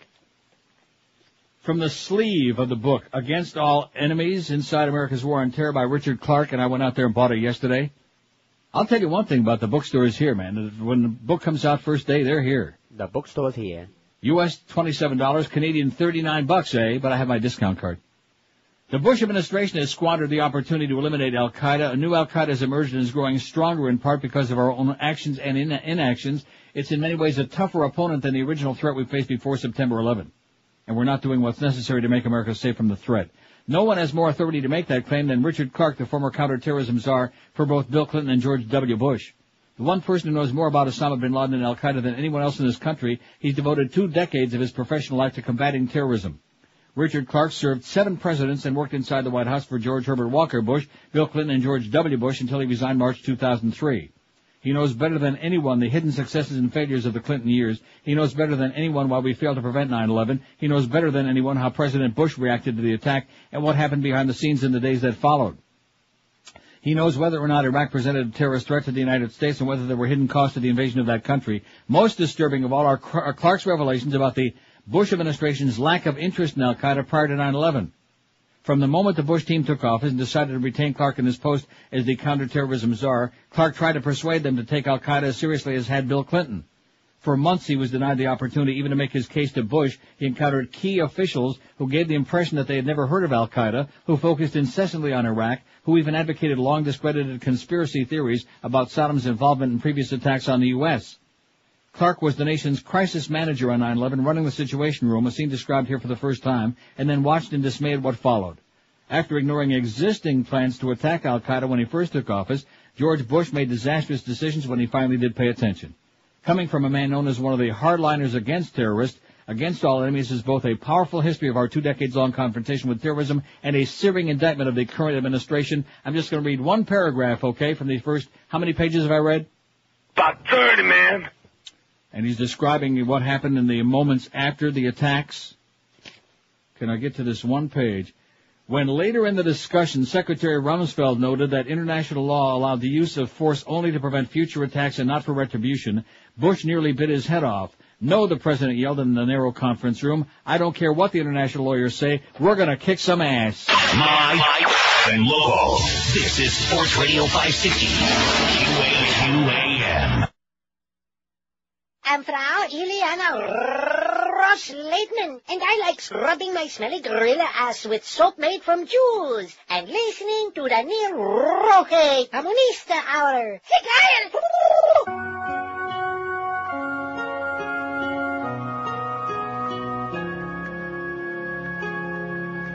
The bombs will come out, Osama. Bet your big bearded head, Osama. There'll be bombs. Just thinking about Osama makes me nauseous 'cause I hate Osama. So let's bomb. If he thinks he can hide, just try. We'll find him. And the moment we do, it's true, I say. Oh! The bombs will come out, Osama. Bet your big bearded head, Osama. There'll be bombs.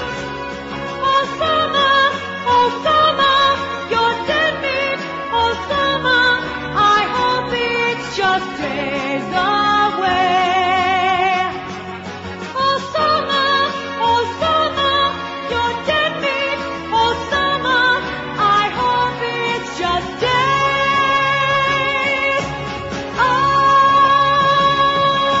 away.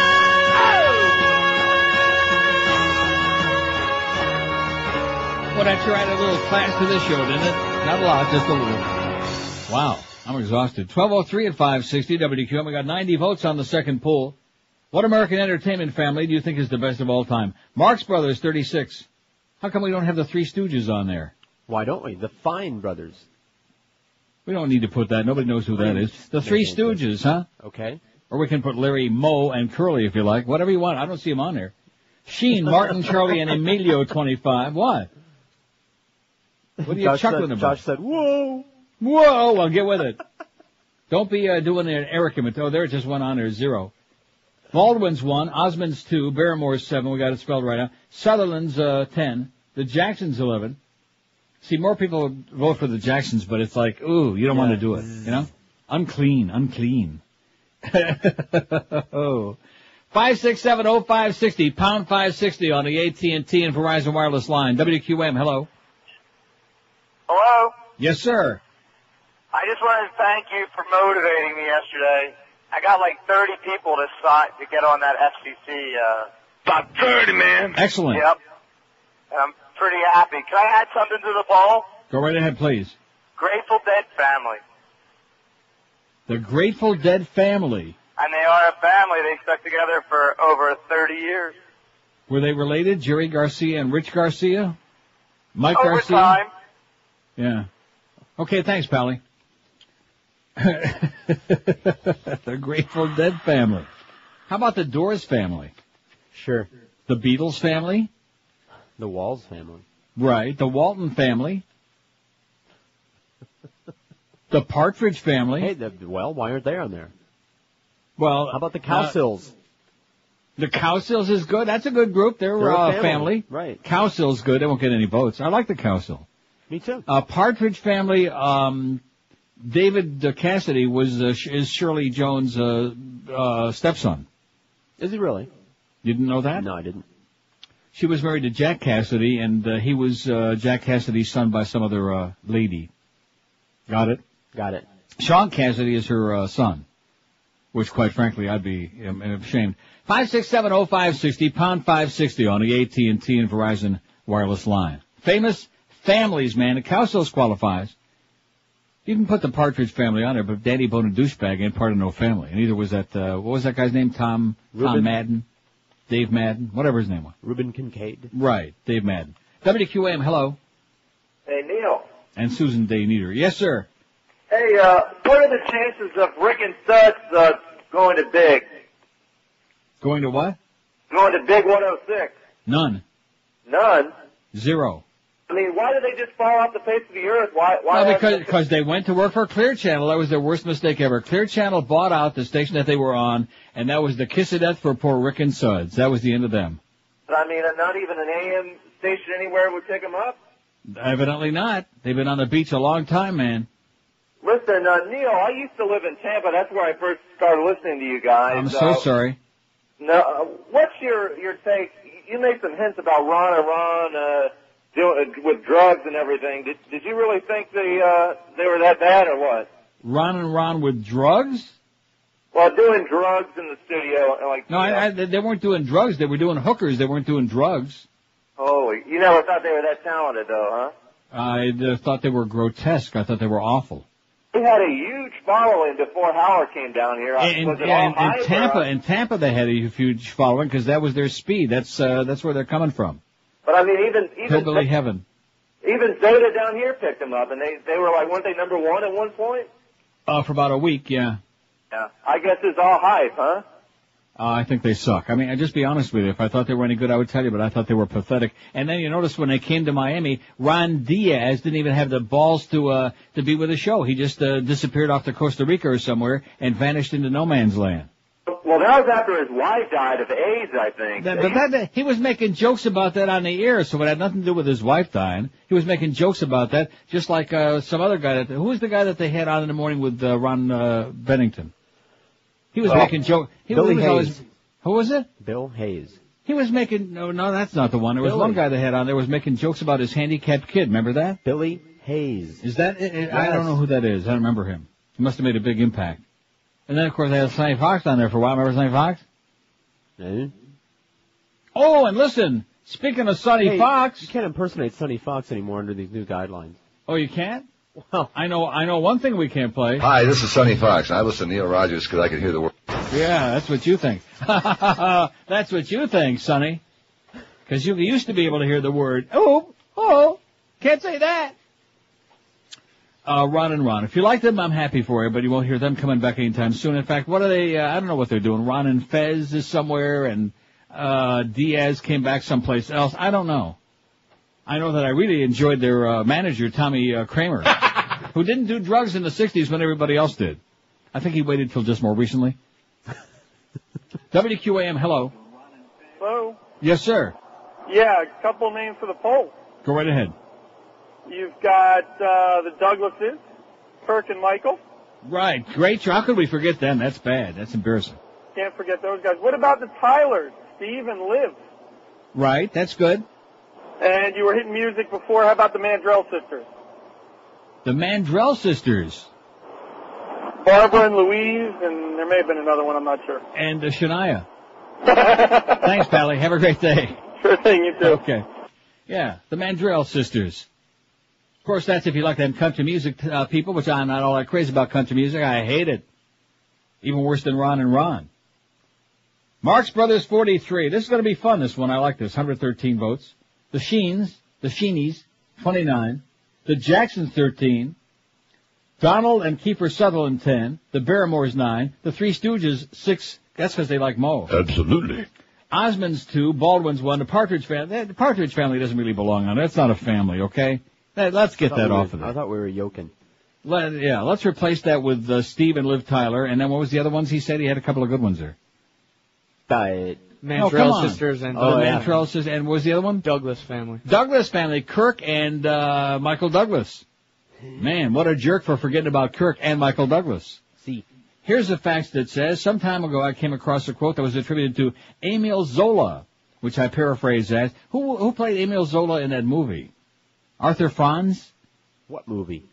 I don't know, the Emile Zola story. I don't know. Civilization will thrive when the last stone from the last church falls on the last priest. Oh, that's the best. Woo! This, of course, could apply to all religions. I'm saving that. Civilization will thrive when the last stone from the last church falls on the last priest.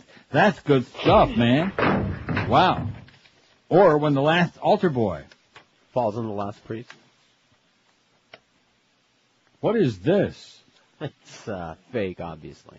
Oh, I see. You'll be notified by direct contact, blah, blah, blah. And what is this supposed to be in regard to? I mean, it's supposed to be funny, I'm sure. Yeah. Since they're not using your real name, anybody's real names, and the FCC doesn't contact people by fax machine. Right. According to company. That's cute. Oh, and your company. Yeah. So watch the company you keep. Right. Okay, that's cute. 5670560, pound 560 on the AT&T and Verizon wireless line. 12 minutes after noon at 560 WQM. If you're in a really dead-end job, like maybe broadcasting, if you're underpaid and overworked, how'd you like a new high-paying career, but you don't have 4 years to waste on college? If this sounds like your situation, then pick up the phone and change it. Do something about it. I have no line. Get one. Call Fast Train toll-free at 1-866-FAST-TRAIN. They can have you trained and certified for a high-paying computer network professional career in as little as 4 short months. That's true. You can be fully trained and ready for a new career in as little as 4 short months. Fast Train offers day, evening, and weekend classes to fit around your schedule, too. They offer job placement assistance, financial aid for people who qualify, and because Fast Train's got 7 convenient locations to serve you, there is bound to be one convenient by you. So if you've been sitting around on your ass, just moaning and groaning about your fate in life, do something to change it. Get yourself a real career and the income that goes along with having it. Call Fast Train today. Check them out on the web first if you like at fasttrain.com, and then make that call once and for all. Call 1-866-FAST-TRAIN. Live and local. This is Sports Radio 560. QAQAM.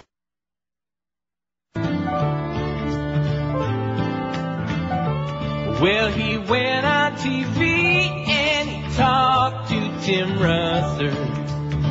Says that he's gonna get into the race. John Kerry's crying, George W.'s smiling. Ralph Nader keeps getting right up in their face. Oh, Ralph Nader keeps on running. Democratic Party is really bumming again. Oh, Ralph Nader keeps on running. GOP can see the victory coming again. Oh, Ralph Nader keeps on spoiling. Democrats' blood gonna keep on boiling again. Yeah, he's gonna spoil it all right. He's gonna make everyone. Ralph Nader's gonna make everyone uptight. Well, he can't get elected, but the outcome's affected for all. Ralph Nader keeps on running. Democratic Party is really bumming again. Old Ralph Nader keeps on running. Prop 17 at 560 WQAM. This is kind of cute, this alleged FCC phony fax that we got. The only problem is that, well, there's several problems with it. Right. Problem being that, first of all, you don't go to court for FCC violations, number one. Right. Number two, the lack of the sentences, like fitting all together there in the printing. Evidently, Ms. Abernathy there, the FCC commissioner, is having a little bit of problem with her word processor, but nevertheless, nice try. How about the Iglesias family, somebody says? The Iglesias, what's not to like, right? Them? Oh, that's bad. Ed in Fort Lauderdale, now, you know something? What? Speaking of the Iglesiases, can't play this no more. Right? No, you can't. Would you dance? So far. If I asked you to dance. Okay. Okay, so far so clean. Just for fun. Would you hop on my... Whoop. That's it. So there you go, that's the end of that. I'm sorry, Enrique, but no mo. Okay, Iglesias family, got it? We got it. Ed in Fort Lauderdale says, and how could we forget the Nelsons? The Nelsons? Your favorite? Now, does he mean the singing group, the Nelsons? The family, ain't that the question? Or the Nelson family? That sounds good. Ozzy and Harriet and Rick and David and the kids and all with the long hair and all of these things. The Nelsons. What's not to like? Especially the name. No smoking forces taking new territory. The Beach.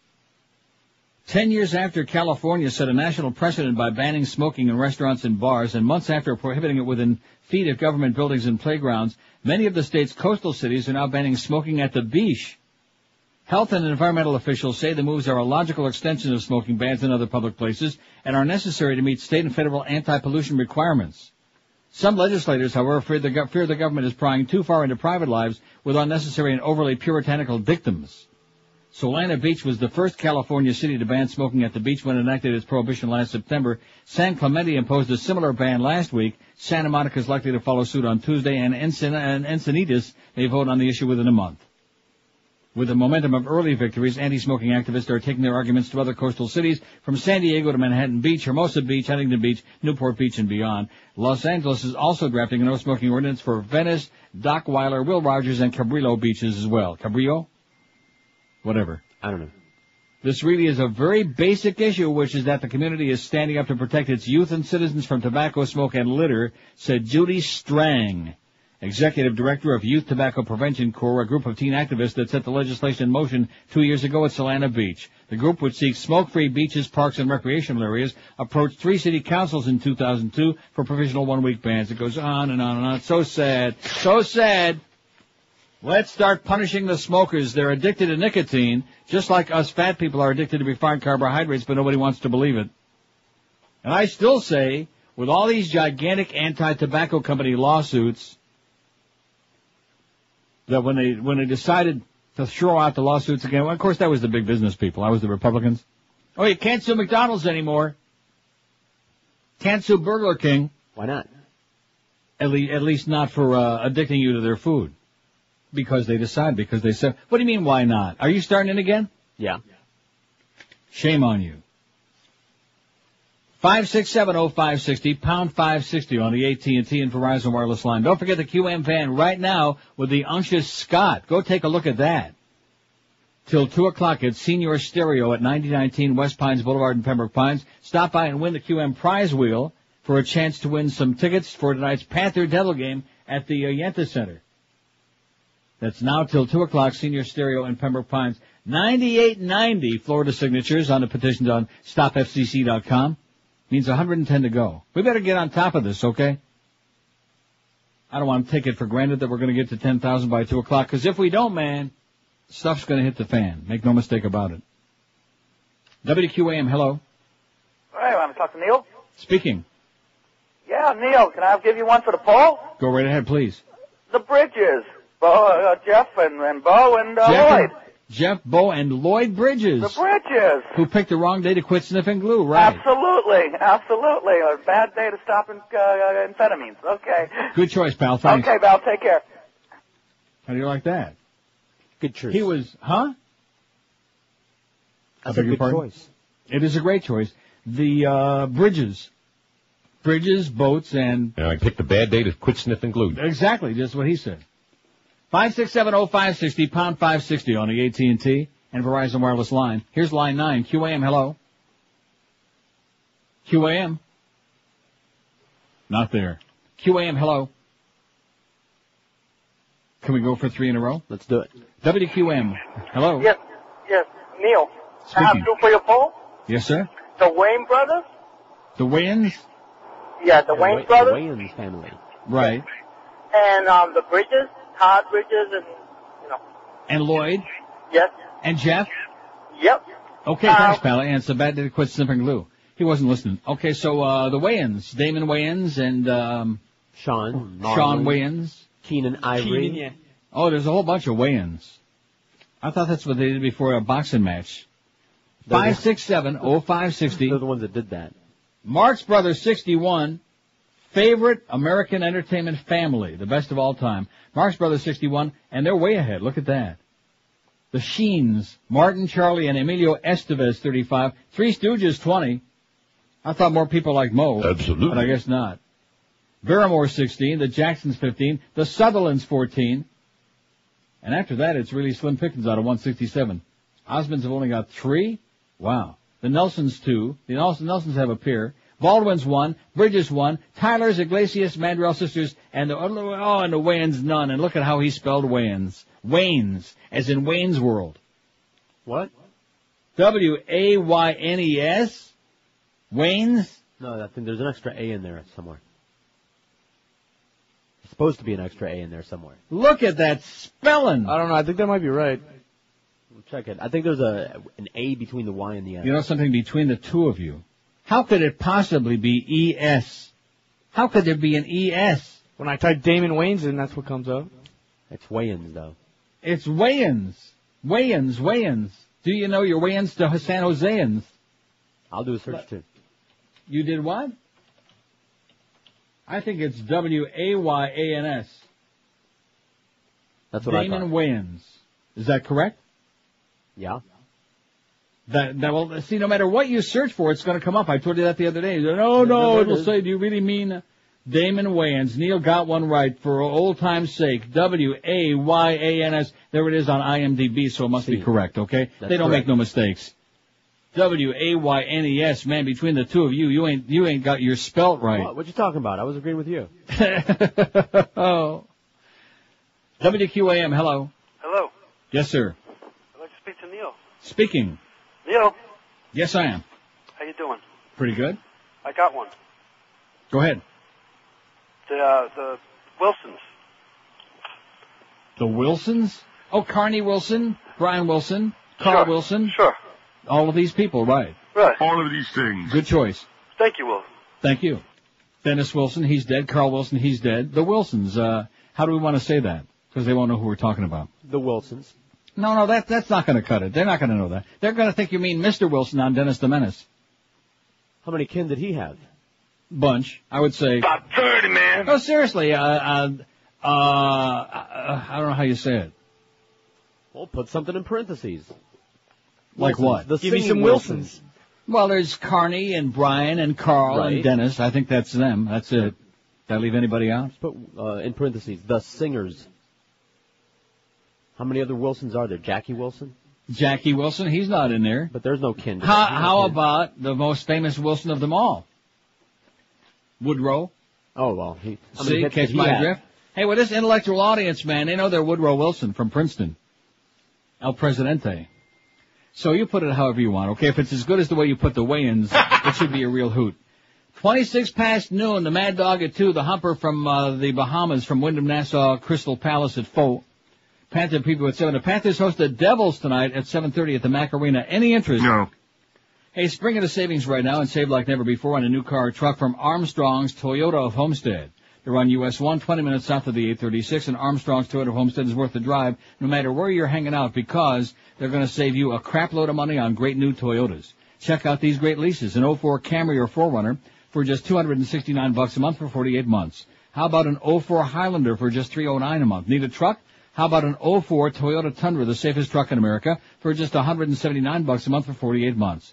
These are just some of the savings going on right now at Armstrong's Toyota of Homestead. And now with the toll increases on the turnpike on people using cash, Armstrong's Toyota of Homestead will give you a free sun pass when you get your new car or truck there. General Manager David Rich and his staff will do just about anything under the sun to put you into a great new Toyota today. So experience the Armstrong Toyota of Homestead difference. They're locally owned and operated, committed to 100% customer satisfaction too. Their service department is even open late till 8 weeknights to make sure your service work is done and done right. Convenient to get there. They're at US 1 and 293rd Street in Homestead, just 20 easy minutes south of the old 836. So instead of wasting your time at those mega dealers or car giants who always seem to overpromise and underdeliver and get you to their dealership under a phony pretense and a phony deal, do the smart thing. Get yourself a ton of savings by calling David Rich, Armstrong's Toyota of Homestead GM at 305-242-3247. 305-242-3247. Drive a little and save a lot on that new Toyota at Armstrong's Toyota of Homestead. Live and local. This is 560. The radio's all yours now.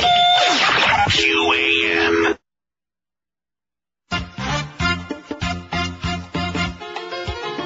In a place that smells just like a bad day at the zoo.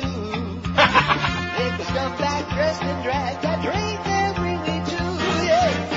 If you wanna bring the circle and play it, it seems all you gotta do is just ask CNN, yeah. Who wipes his ass with sand? It's the Taliban man. Hates girls but don't wear pants. That's the Taliban man. The Taliban man won't take a bath. Got a smelly butt crack filled with sand. I found this through whole world so that people can sell our first. I raise my hand like chinchilla, my favorite when I call Gary. Who's a filthy, stinky man? It's the Taliban man. Has a butt crack filled with sand. It's the Taliban man. Here's a bomb for the Taliban in Afghanistan.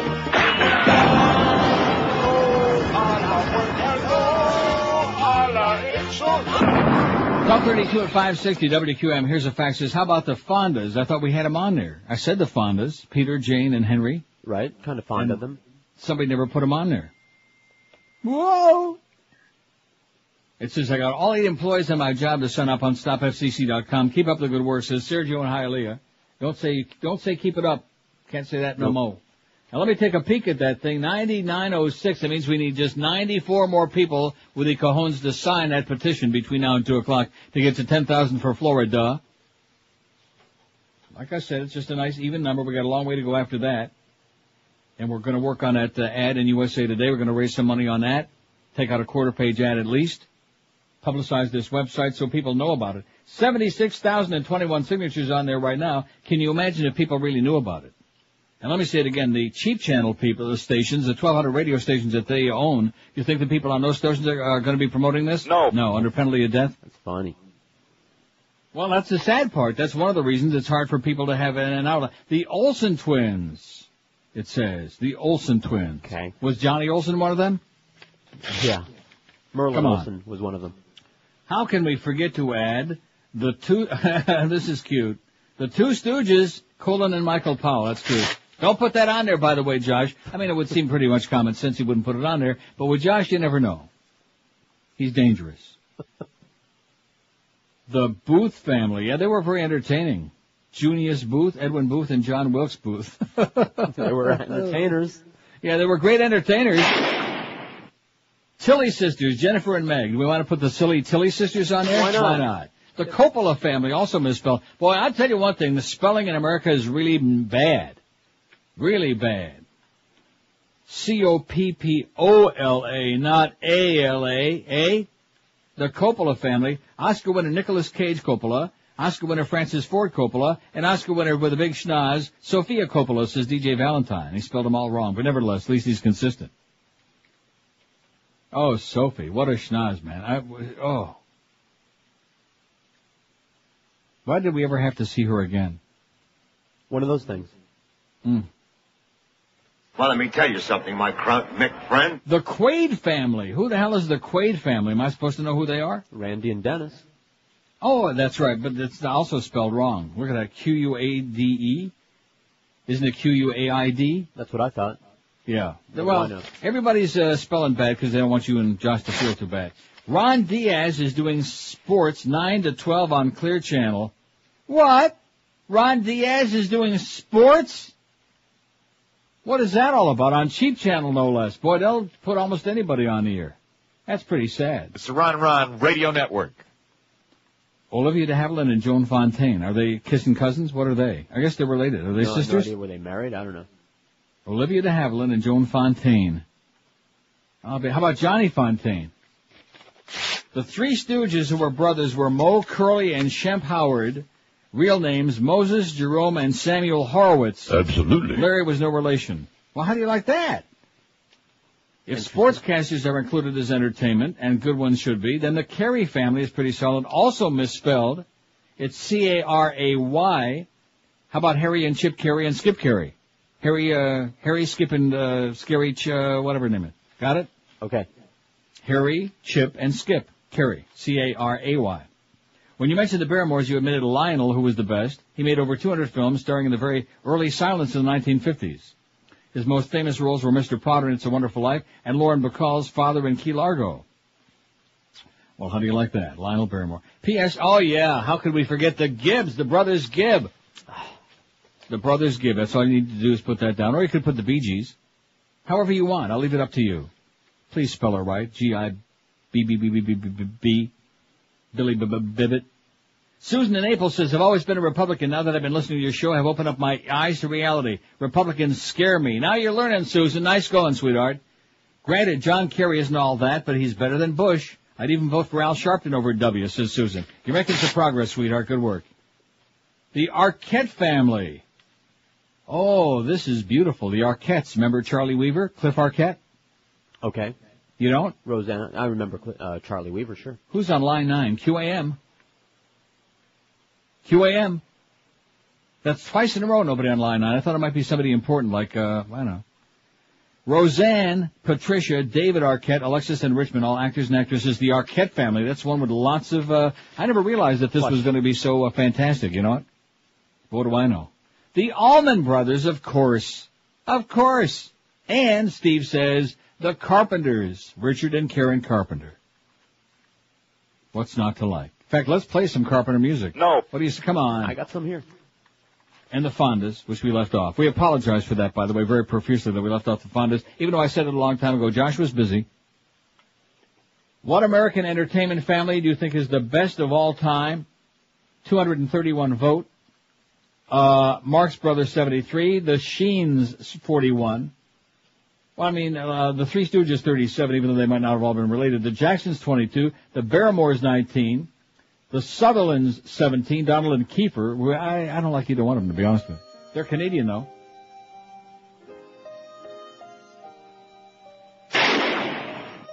Hey, Karen, put down that watercress. Osmonds 5. Wayans Brothers 4. The Nelsons 3. The Douglas family. Kirk and Michael 3. The Douglas family. Baldwin's 2. The Bridges 2. Tyler's 1. Fonda's 1. The Olsen twins 1. Boy, the way he's doing this is just giving me spilkies. The Iglesias and Wilsons and Mandrell sisters and Coppolas and Quades don't have any yet out of 231. But they will. It will, Billy. It will. 5670560 pound 560. We're going to get to this very important thing. Don't let me forget in the next hour. Okay, don't forget. Cutting calories extends life. Even older mice on restricted diets fare better in research. This is shocking. So like I said, Karen, put down the watercress, please, sweetheart. We're Sports Radio 560 QAM. Up in Tampa was a crappy morning show.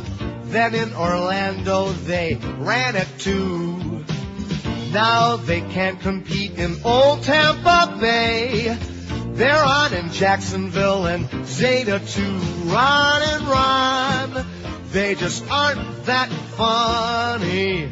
And something tells me they make too much money. Run and run. Boy, they blow. Run and run. Absolutely. All of the yahoos like to call them the bros. bash the gays and the ethnics too. They're worse than Sonny Fox or Paul Harvey's shoes. Lassiter, Mallow, and even Joey too. Run and run, they just aren't that funny. And something tells me they make too much money. Run and run, boy they suck. Run and run. You know these two losers, show is a real snoozer, but I must give credit where credit is due. After 5 minutes of that bad radio, makes me love that Chuck Myers morning show. Run and run, they just aren't that funny. And something tells me they took lessons from Sonny. Run and run, boy they blow. Run and run. Awful. Just brutal. Grotesque.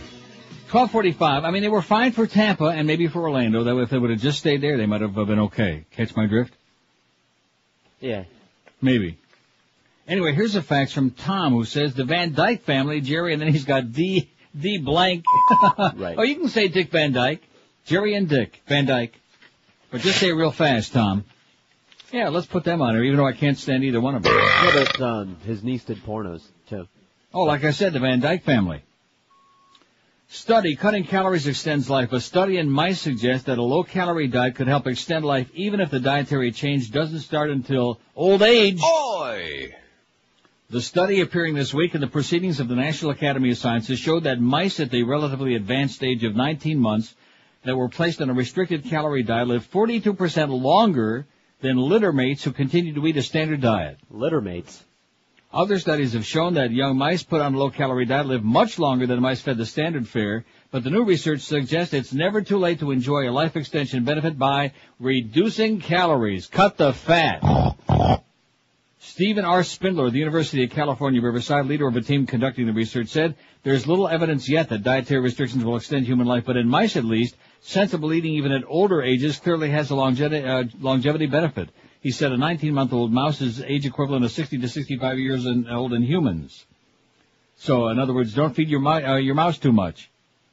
Spindler said old mice placed on a restricted calorie diet responded quickly with better health, and that eventually the animals lived up to 6 months longer than littermates fed the standard diet. If such findings translate to humans, he said, this could mean a lot more years and a lot of good years. The mice on caloric restriction lived longer and they were healthier. All right. How do you like that? So cut the fat. When in doubt, cut it out. How are we doing on StopFCC.com? Let me refresh. Let me take a look at that. Stop the miserable, obnoxious, disgusting 99.33. We got what? 99.33. 99.33, which means we need 67 more in an hour and 13 minutes. You better get with it, okay, if you haven't signed that petition yet. StopFCC.com. Stop what you're doing right now and get on it. Hop on it. Because if we don't get to 10,000 by 2 o'clock, George is going to be on for the next 6 months in a row, every day, and even on the weekend. Not just on this show either, on all the shows. 24/7. What's that total look like? 76,271. And look at that, 9,100. There's something going on. Thanks to Rhonda in Miami, by the way. She's on the last 5 people to sign it. Pennsylvania, Connecticut, Massachusetts, Texas. I'm seeing more and more. There must be some people on the air promoting this or somebody doing something, you know what? Because the word is starting to really get around. And it wouldn't surprise me by the time we set our asses down here tomorrow if there's like over 80,000 on there. We're getting there. We're making progress. WQAM, hello. Yes, from Margate, calling from Margate. Yes, sir. Speak to me. Oh, this is Neil. Yes, it is. Okay, I got 2 good ones for you. Okay. The Carradines. The who? The Carradines. John Carradine, Keith Carradine. Oh, the Carradines. Somebody already said that, but did we put it on there? We may have not left it off. I think you did. We left it off. I read a whole thing about the Carradines, and this Josh schmuck is not... come on, Josh. He's not doing his job today. Carradines, man. He must be... Maybe the good shipment finally got over to QAM. And I got another one for you, too. That's even better. Okay. The Houstons. The Houstons. Yeah, John Houston, Walter Houston. Whitney Houston, Thelma Houston. Yeah. How's that? Excellent. Thanks, Pally. Bye-bye. Have a great day. That's Hustons. Okay, don't put a U in there, although I do like Houston's restaurant a lot. Mm-hmm. I don't know what it is. I always talk about how much I like that place, but I never go there. I haven't been there in years. Why is that? I don't know. Maybe that's why you like them so much. No, why? Have you ever eaten at Houston's? Sure. They're great. Excelente. It's very good. I love their soups. Mm-hmm. And it's just a great place. I wish they had more than one. Because if I'm going to go that far over in Fort Lauderdale, if I'm going to go over there, I'll go to Ruth Chris. You know what I mean? Mm-hmm. If I'm going to drive that far out for a meal. Ashley, Naomi, and Winona Judd. There you go. The Judds.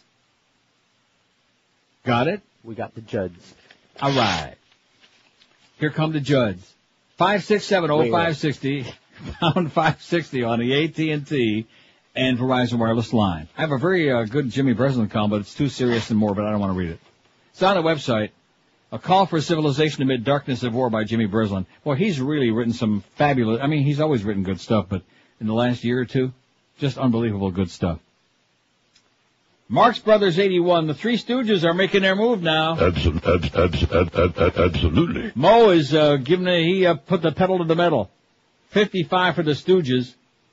The Sheens 45, the Jacksons 23, and the Barrymores 21. Everybody else under 20. Okay? Oh, can I do that anymore?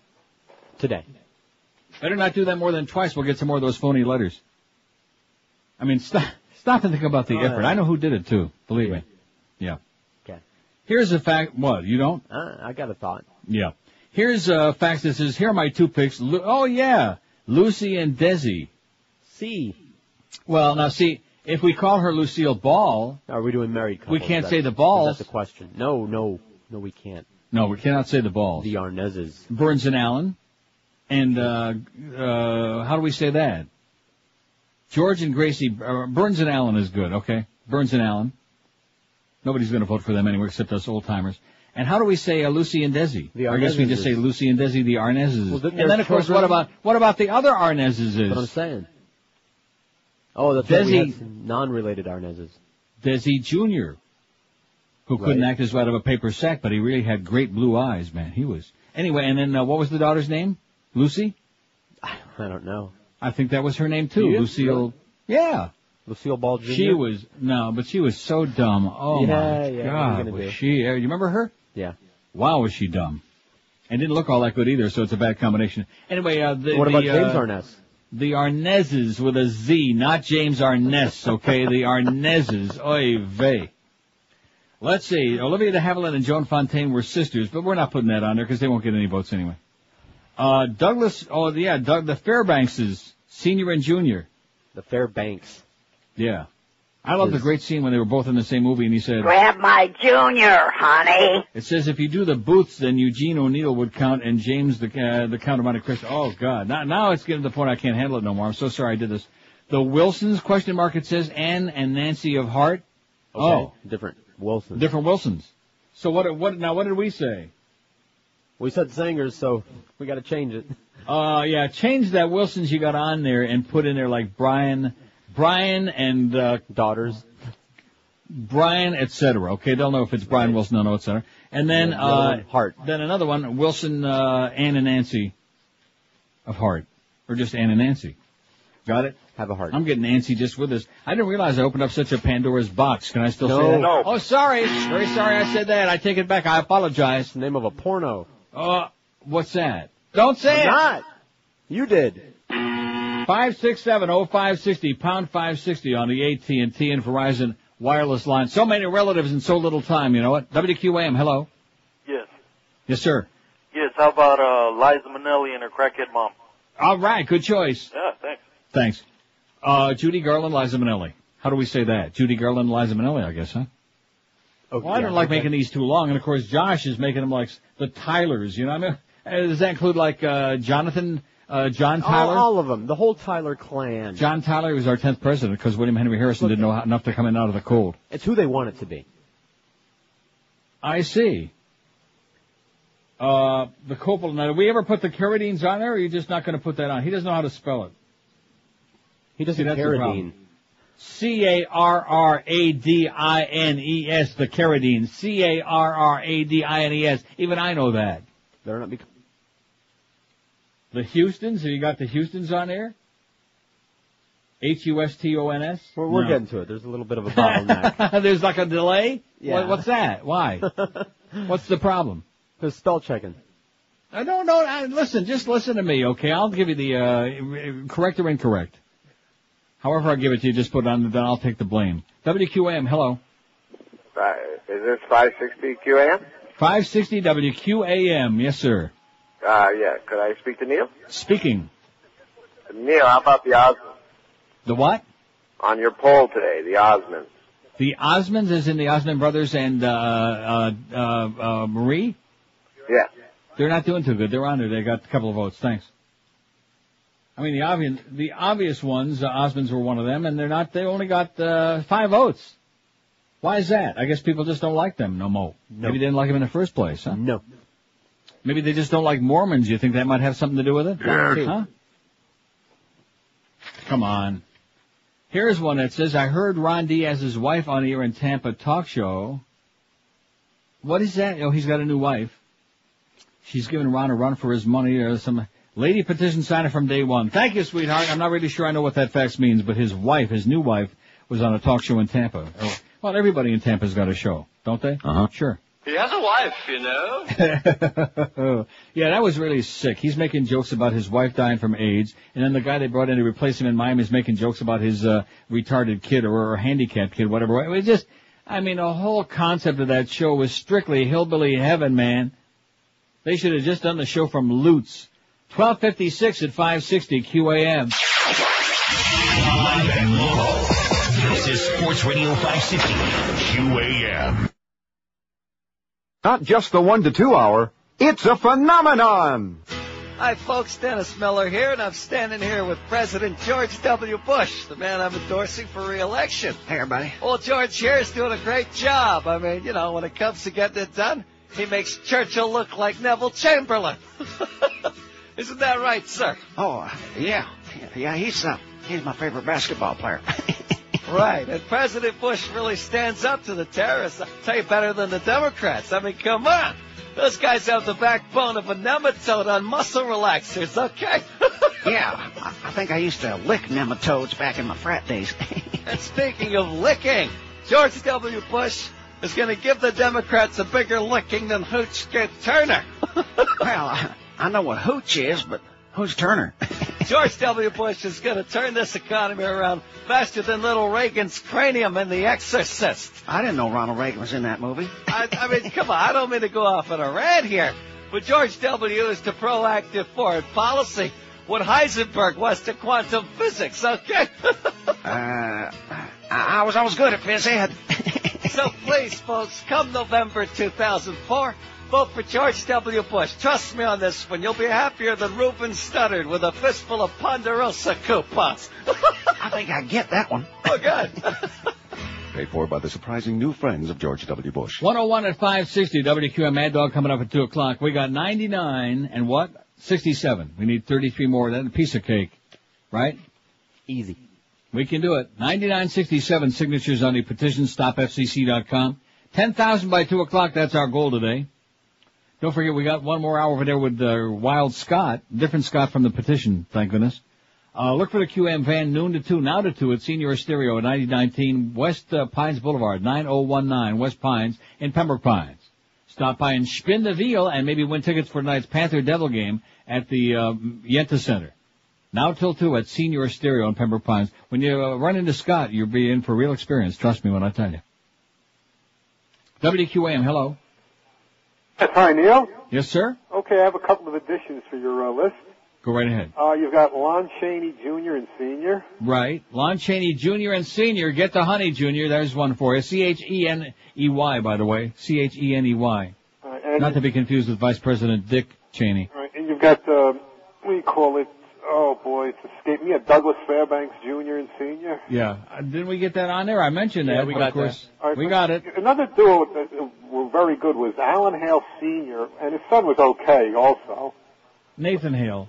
No, Alan Hale Jr. Yeah. But, it's interesting. We were talking about, MoveOn.org and the petition, and I sent out emails to just about everybody I know, and right. I couldn't believe some of the responses I got for some people who were...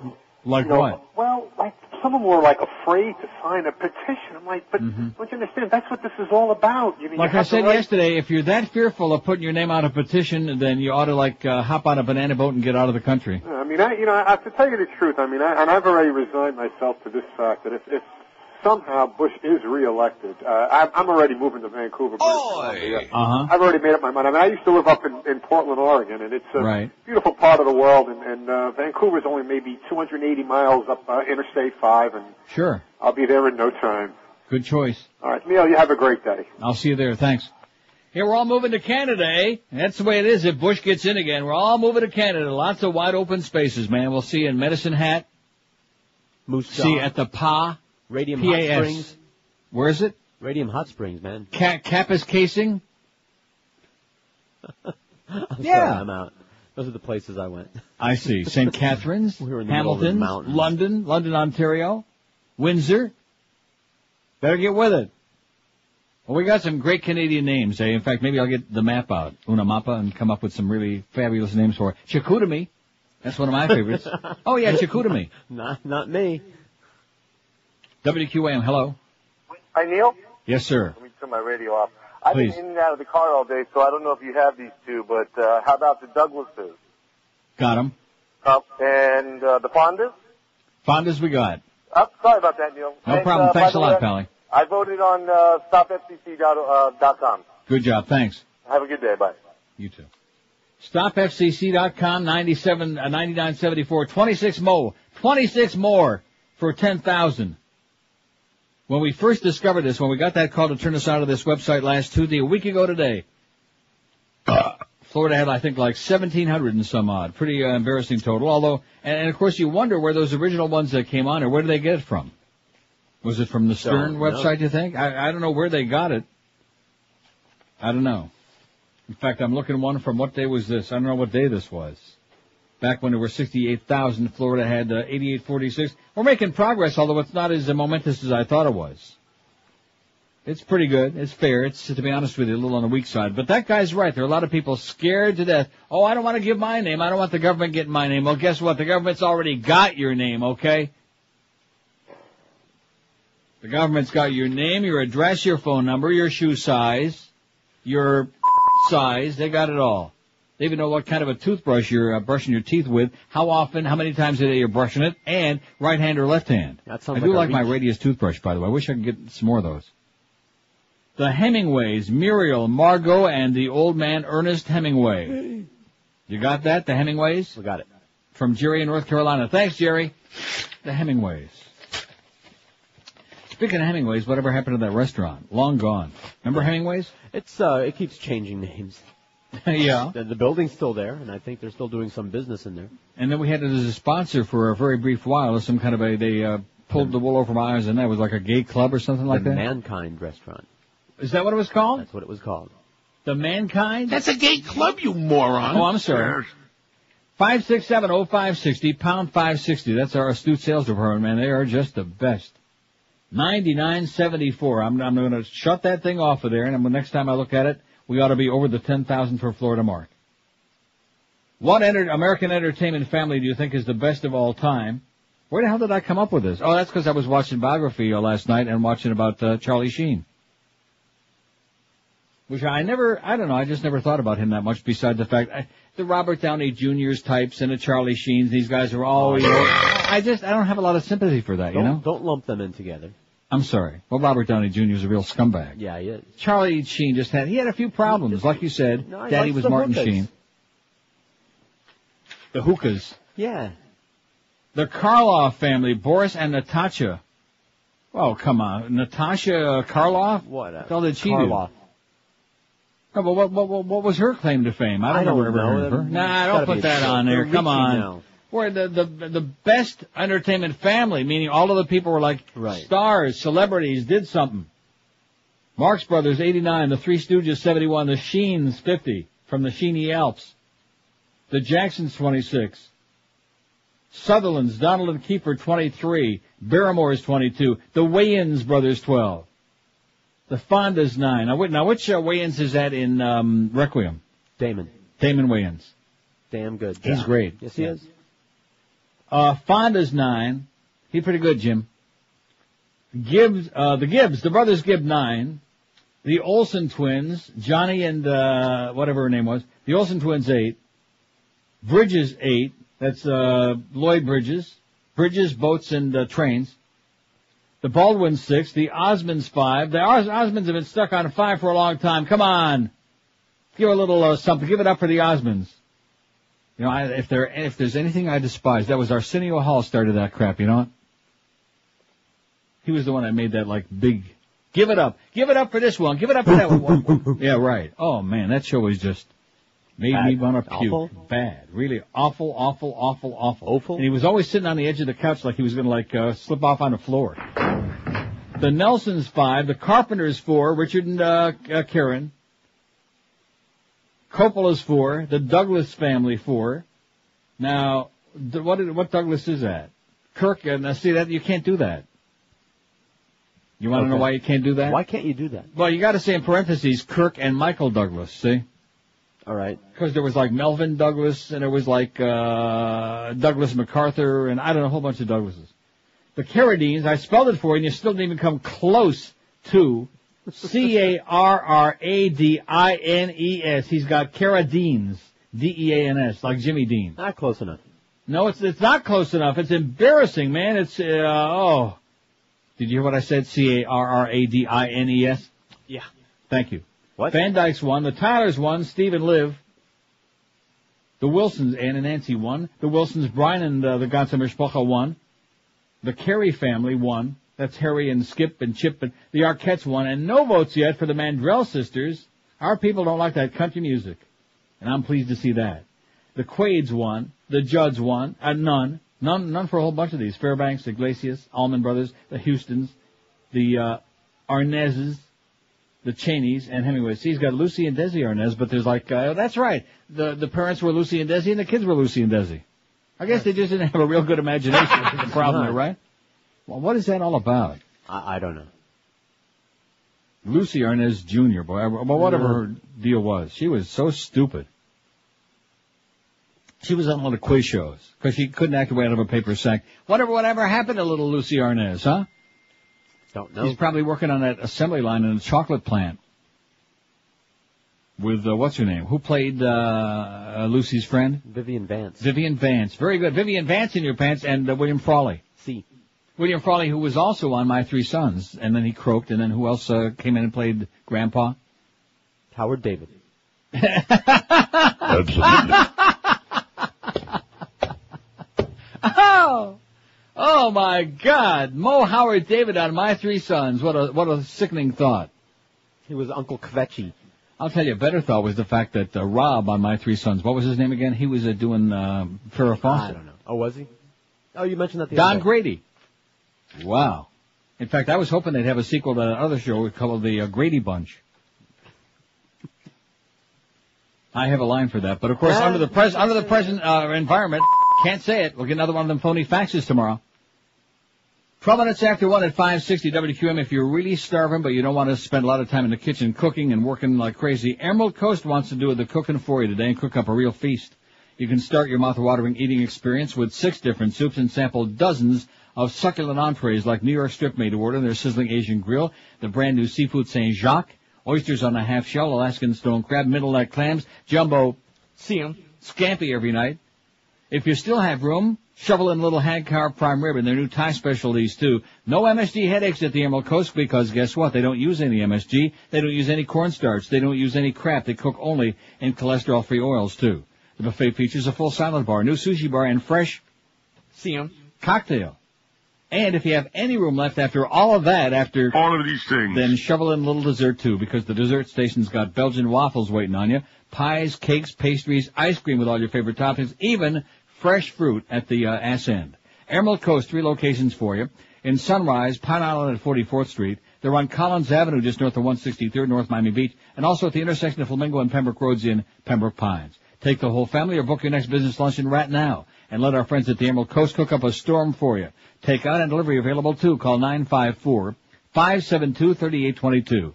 954-572-3822 for the unbeatable Emerald Coast Chinese Buffet. Live and local. We're Sports Radio 560 QAM. Guess what happened? What happened? 10,004. Woo! We did it! Oh, we did it! All right. We did it! We did it! We did it! When will you be in Orlando? Oh, about 10 minutes. Whoa! From Miami? Sure. I'll just take the bullet train. Now you can travel from Key West to Jacksonville in less than 15 minutes on the Florida Bullet Train. Thanks to your well-researched landslide vote. Now boarding the bullet train for Yahoo Junction, Apopka, and Cucamonga. Why just take the monorail for some barbecue when the bullet train can take you all the way from Tampa right into Biscayne Bay, where you can explore the tropical barrier reefs made entirely of Cuban Buick. Your vote of confidence in the credibility of elected officials has finally paid off. Take the Florida Bullet Train. For travel information on the Florida Bullet Train, call... Wait a minute. Oh, here's the number. 117 at 560 WQM. What about the Van Halen brothers? The Van Halens, you got it? Got it. Somebody says the Zappas, damn it, even better than the Osmonds, the Osbournes. Of course, what's not to like? The Zappas, the Osbournes, the Van Halens, and the Sinatras. Somebody said, now you see, I have a problem with this. Okay. See, what American entertainment family do you think is the best of all time? Uh-huh. That's the question. We're not asking how many different people in the family could sing or pretended to sing. Now, if you're going to tell me Frank Sinatra Jr. or even Nancy Sinatra, if they were singers, we could debate Old Blue Eyes all day long. And, for the sake of argument, he was great. Okay, whatever you say. Sold a lot of records.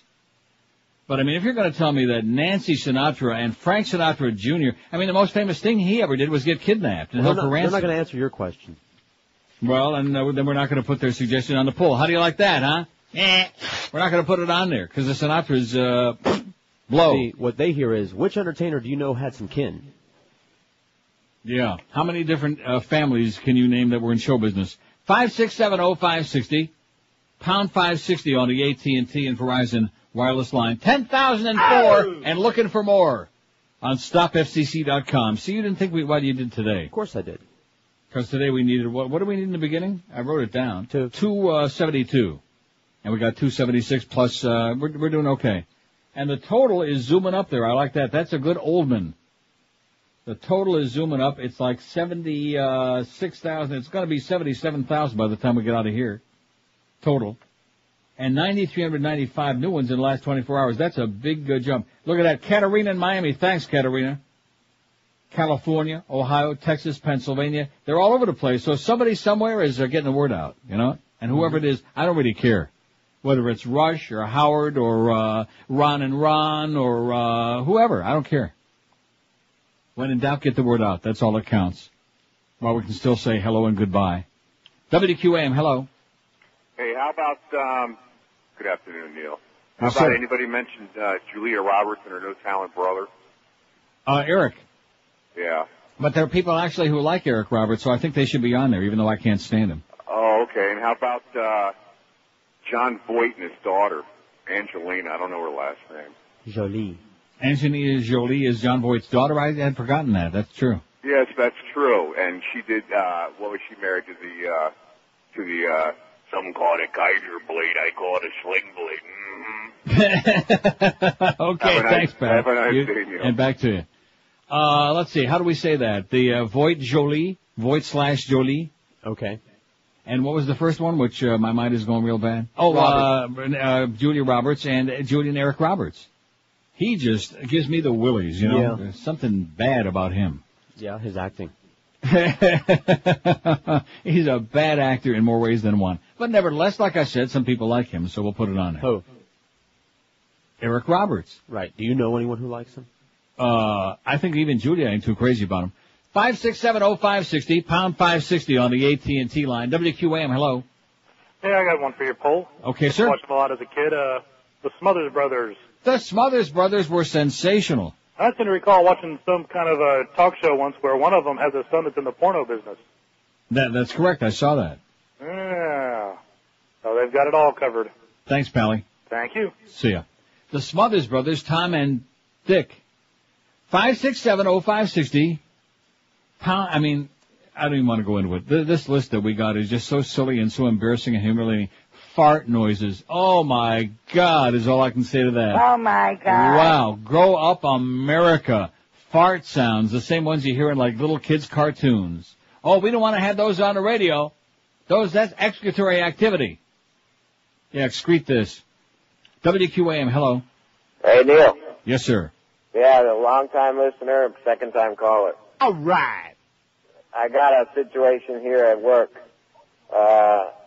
I'm a gringo American. I got 2 Cubanos I got to work with for 14 years that don't like you. Yeah. And I like to listen to you. What am I going to do? Find a new job probably sounds like a good idea to me. 5670560, pound 560 on the AT&T and Verizon wireless line. Find a new job and also I have no line. Get a life. WQAM, hello. Hello? Yes, sir? Yes, I got a couple for the poll. Go ahead. You can do, I don't know if you want to take the, Lawrence brothers, Matthew. Great. Yeah. And, Cameron.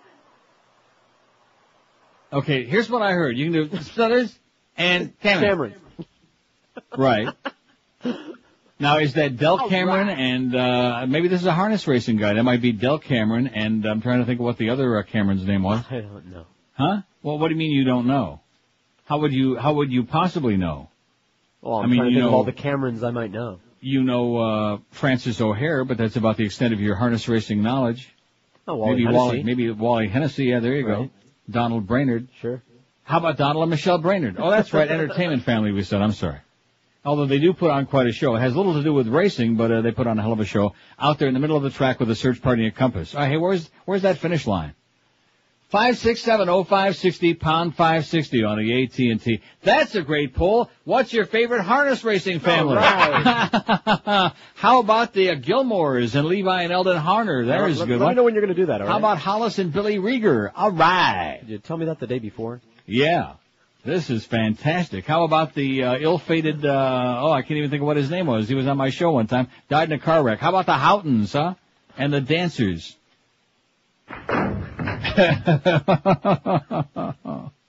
WQAM, hello.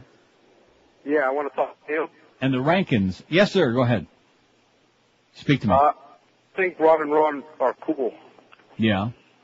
You suck. Okay, thanks. 567, he sounded just exactly like one of their people, man. You are perfect for Ron and Ron. You're right up their alley, Sally. They blow. That's why they're like, scratching and hopping and hollering, trying to get a gig here and there, whatever they're doing. Although I think Bennington and Fez were in New York, weren't they? I don't know. Ron Bennington and Fez Watley. What? I think so. I wasn't following their career as closely as I probably should have. You know? Oh, well, call Tommy Kramer, okay, as long as he ain't doing any drugs no more. WQAM, hello. Yeah, I got an entertainment family for Neil. Yes, sir. Go ahead. You're speaking to him. The Nelsons. The Nelsons, I think we got him on there. I didn't hear him. Well, that's probably because Goofball there messed it up. Okay, thanks, pal. Okay. All right, thanks. No, I got it. I didn't mean you. I meant Josh. Well, some goofball. The Nelsons are on there, I'm sure. Do they have any votes? I'm not so sure they're on there. Let's see. Yeah, they got 7 votes. They're doing okay. Ozzy and Harriet and Rick and David. And then the kids with the long hair. I don't remember what their names were. Do you? Gunter and oh, very good. And Freak Boy, I don't know. Gunter and Unter. What's the over and Gunter? Gunter and over. Let's take a look at what we got so far. This I don't know what it is, but when I started this thing, and I'm glad that I did because we never did this before, and it's kind of fun. I never realized there were so many. What American entertainment family do you think is the best of all time? The Marx Brothers, 103. Groucho, Harpo, Chico, and Gummo. Don't Why forget did Zeppo. Groucho always call Chico? What? Don't forget Zeppo. And Zeppo. Wasn't he in Led Zeppo? He started it. Three Stooges, 82. The Sheens, Martin, Charlie, and Emilio Estevez, 81. Now, 61. How come Emilio Estevez is Emilio Estevez? Is he by a different mother? Or? Somebody answered that before, a long time ago, years, if you remember. Yeah. Martin Sheen, his real name was Estevez. Martin Sheen is his showbiz name. And so his children, one took his showbiz name and one did not. Well, I'll be danged. Who said this wasn't a really educational show? The Jacksons, 30. How many of the Jacksons got? About 30, man. Sutherland's 24. The Barrymores, 23. The Wayans, 19. Fonda's 12. The Gibbs, 11. The brothers Gibb. Bridges, 10. Olsen twins, 9. Kirk and Michael Douglas, 8. The Arnezes have got 7. The Nelsons, 7. The Baldwins, 7. The Carpenters, 5. The Osmonds stuck at 5. Poor Donnie and Marie, man. And Alan and whatever their name is. The Coppola's 5. The Carradines, 4. Ann and Nancy Wilson, 3. The Iglesias is 2. Tyler's 2. Hemingway's 2. The Arquettes have got a pair. And there were a whole bunch of them. Brian Wilson and the Beach Boy family, 2. Carney, etc. And Dennis and Carl. Allman Brothers, 2. Van Dyke's 1. Mandrell's, and not much after that so far. Long way to go, though. 127 at 560 WQAM. It's the last mortgage you'll ever need. It's the only one mortgage from Financial Group. The benefits are incredible. Oh, my God.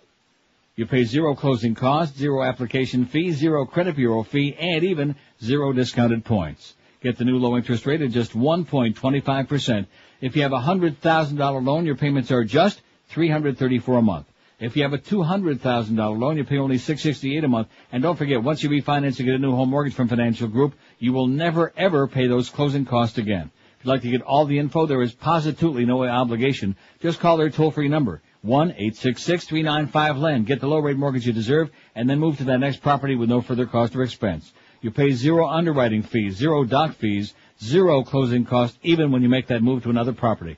So get yourself that unbeatable financing rate, just 1.25%, with the great only one mortgage from Financial Group, and never, ever pay closing costs again. For details, here's that number again, 1-866-395-LEND. That's 1-866-395-LEND. They're an equal housing lender. Restrictions apply. Rates subject to change monthly. 4.21 APR. Live and local. This is Sports Radio 560.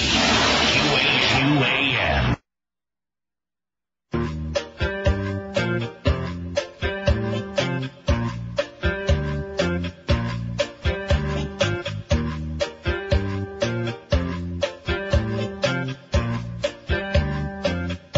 He was sick of Bonnie Bakley, and he wished she was gone. Even though she'd had his baby, their whole marriage was wrong. So he took her to a restaurant, and when dinner was done, when she got back into his car, then he pulled out a gun.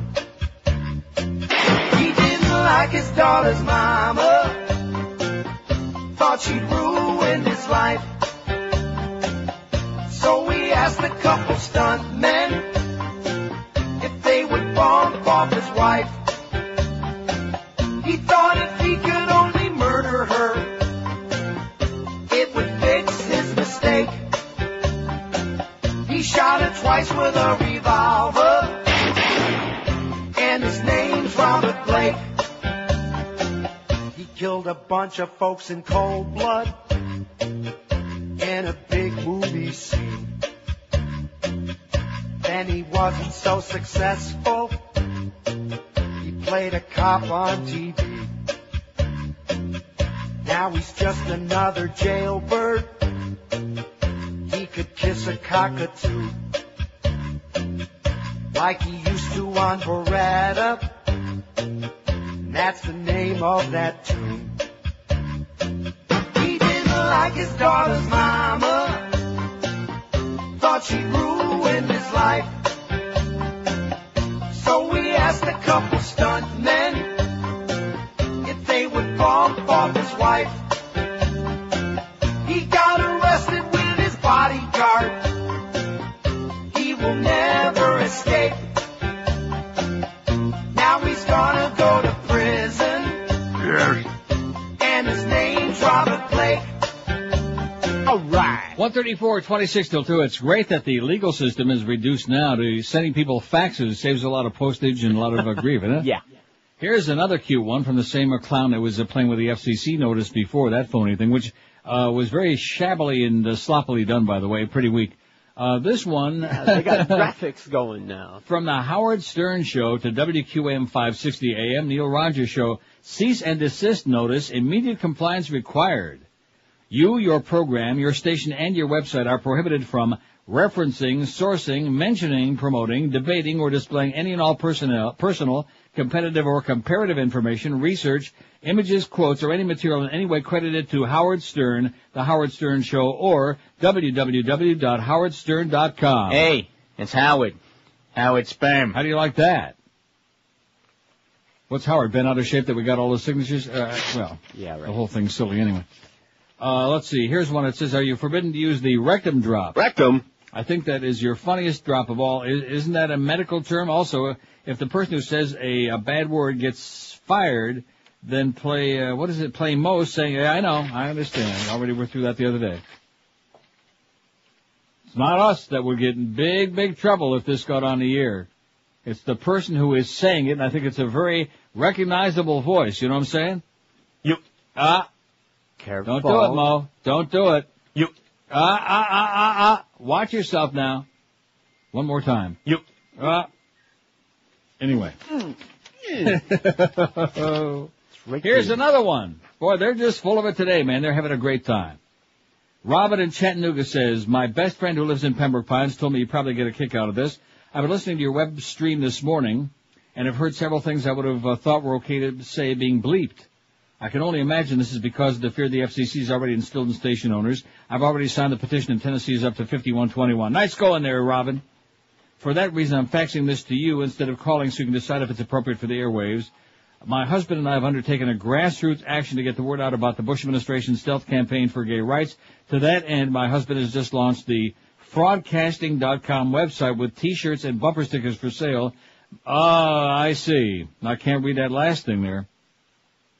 Why don't you support gay marriage? But I'm certainly delighted to, we'll check that out. Fraudcasting.com, says Robin. Robin, no, we can't say that on the air. Not even close to saying that. Right? Right. Right. But keep those faxes coming, boy. Ashley in Plantation says, thanks for all the political insight. I love hearing your take. I'm so pissed off about what the FCC is doing. I signed the online petition at FCC.com, sent it to everyone I know. Let me ask you, why can I listen to you on the net and not Stern? Anyway, don't go anywhere. Well, I'm not going nowhere, Ashley, so I'm ready.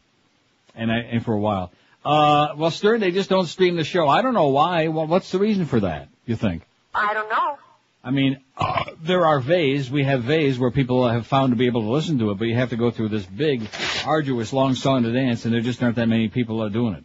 I don't know why they just don't stream it, and I'm talking about for free like we do. Unlike some people with big egos, we don't. Are you sure? We don't charge $6.95 a month for NeilRogers.com or listen to the show. To me, that is so cheesy.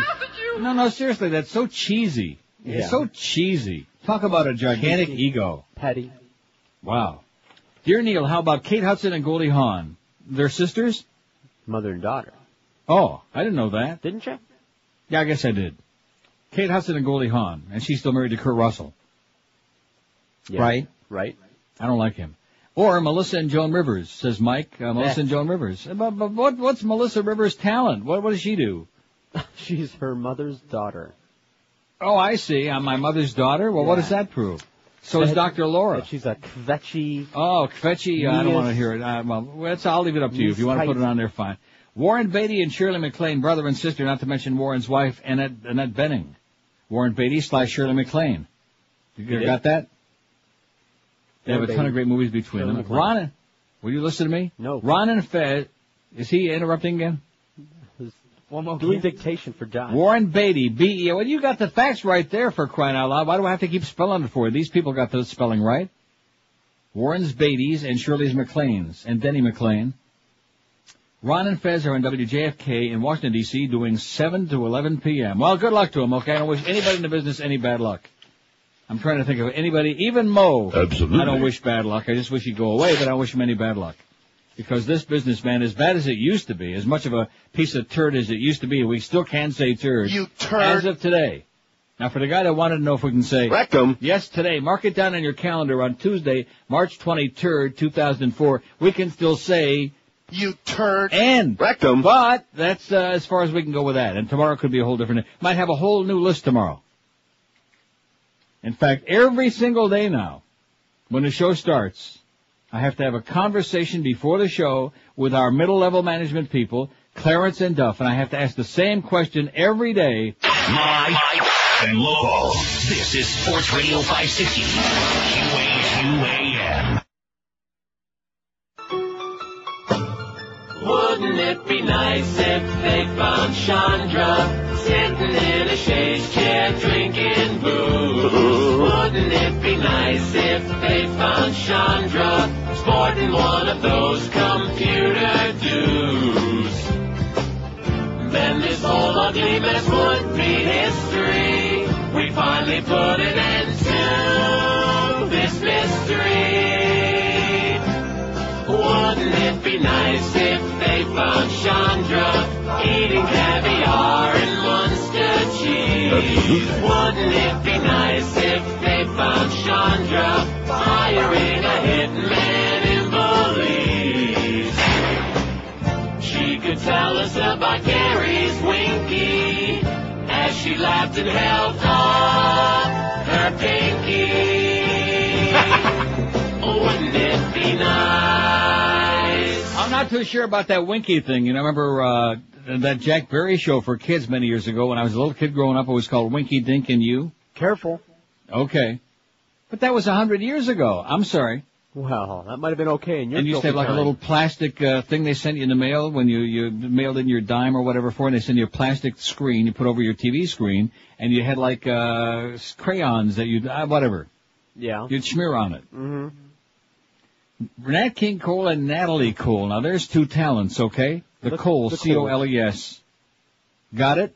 We got it. The Coles. Old King Cole was a merry old soul. See, I guess I can Schmidt can this thing here too. See, I'm not really sure. What about Schmidt? Remember that movie? What About Schmidt? Show. Yeah. What about it? What American entertainment family do you think is the best of all time? We got a great question on our poll today, if you ask me, because I came up with it. 522. So thanks to I love the Biography Channel, don't you? Yes. Do you have the Biography Channel? Yes. Oh, good. Well, that's something. It's something. I ain't no Screen Channel or Drive-In Classics like I'd like to have. Oh, let me see what's on those channels right now, as a matter Sure, of go fact. ahead. I don't want to get on Playboy Channel. We will not be doing that experiment no more.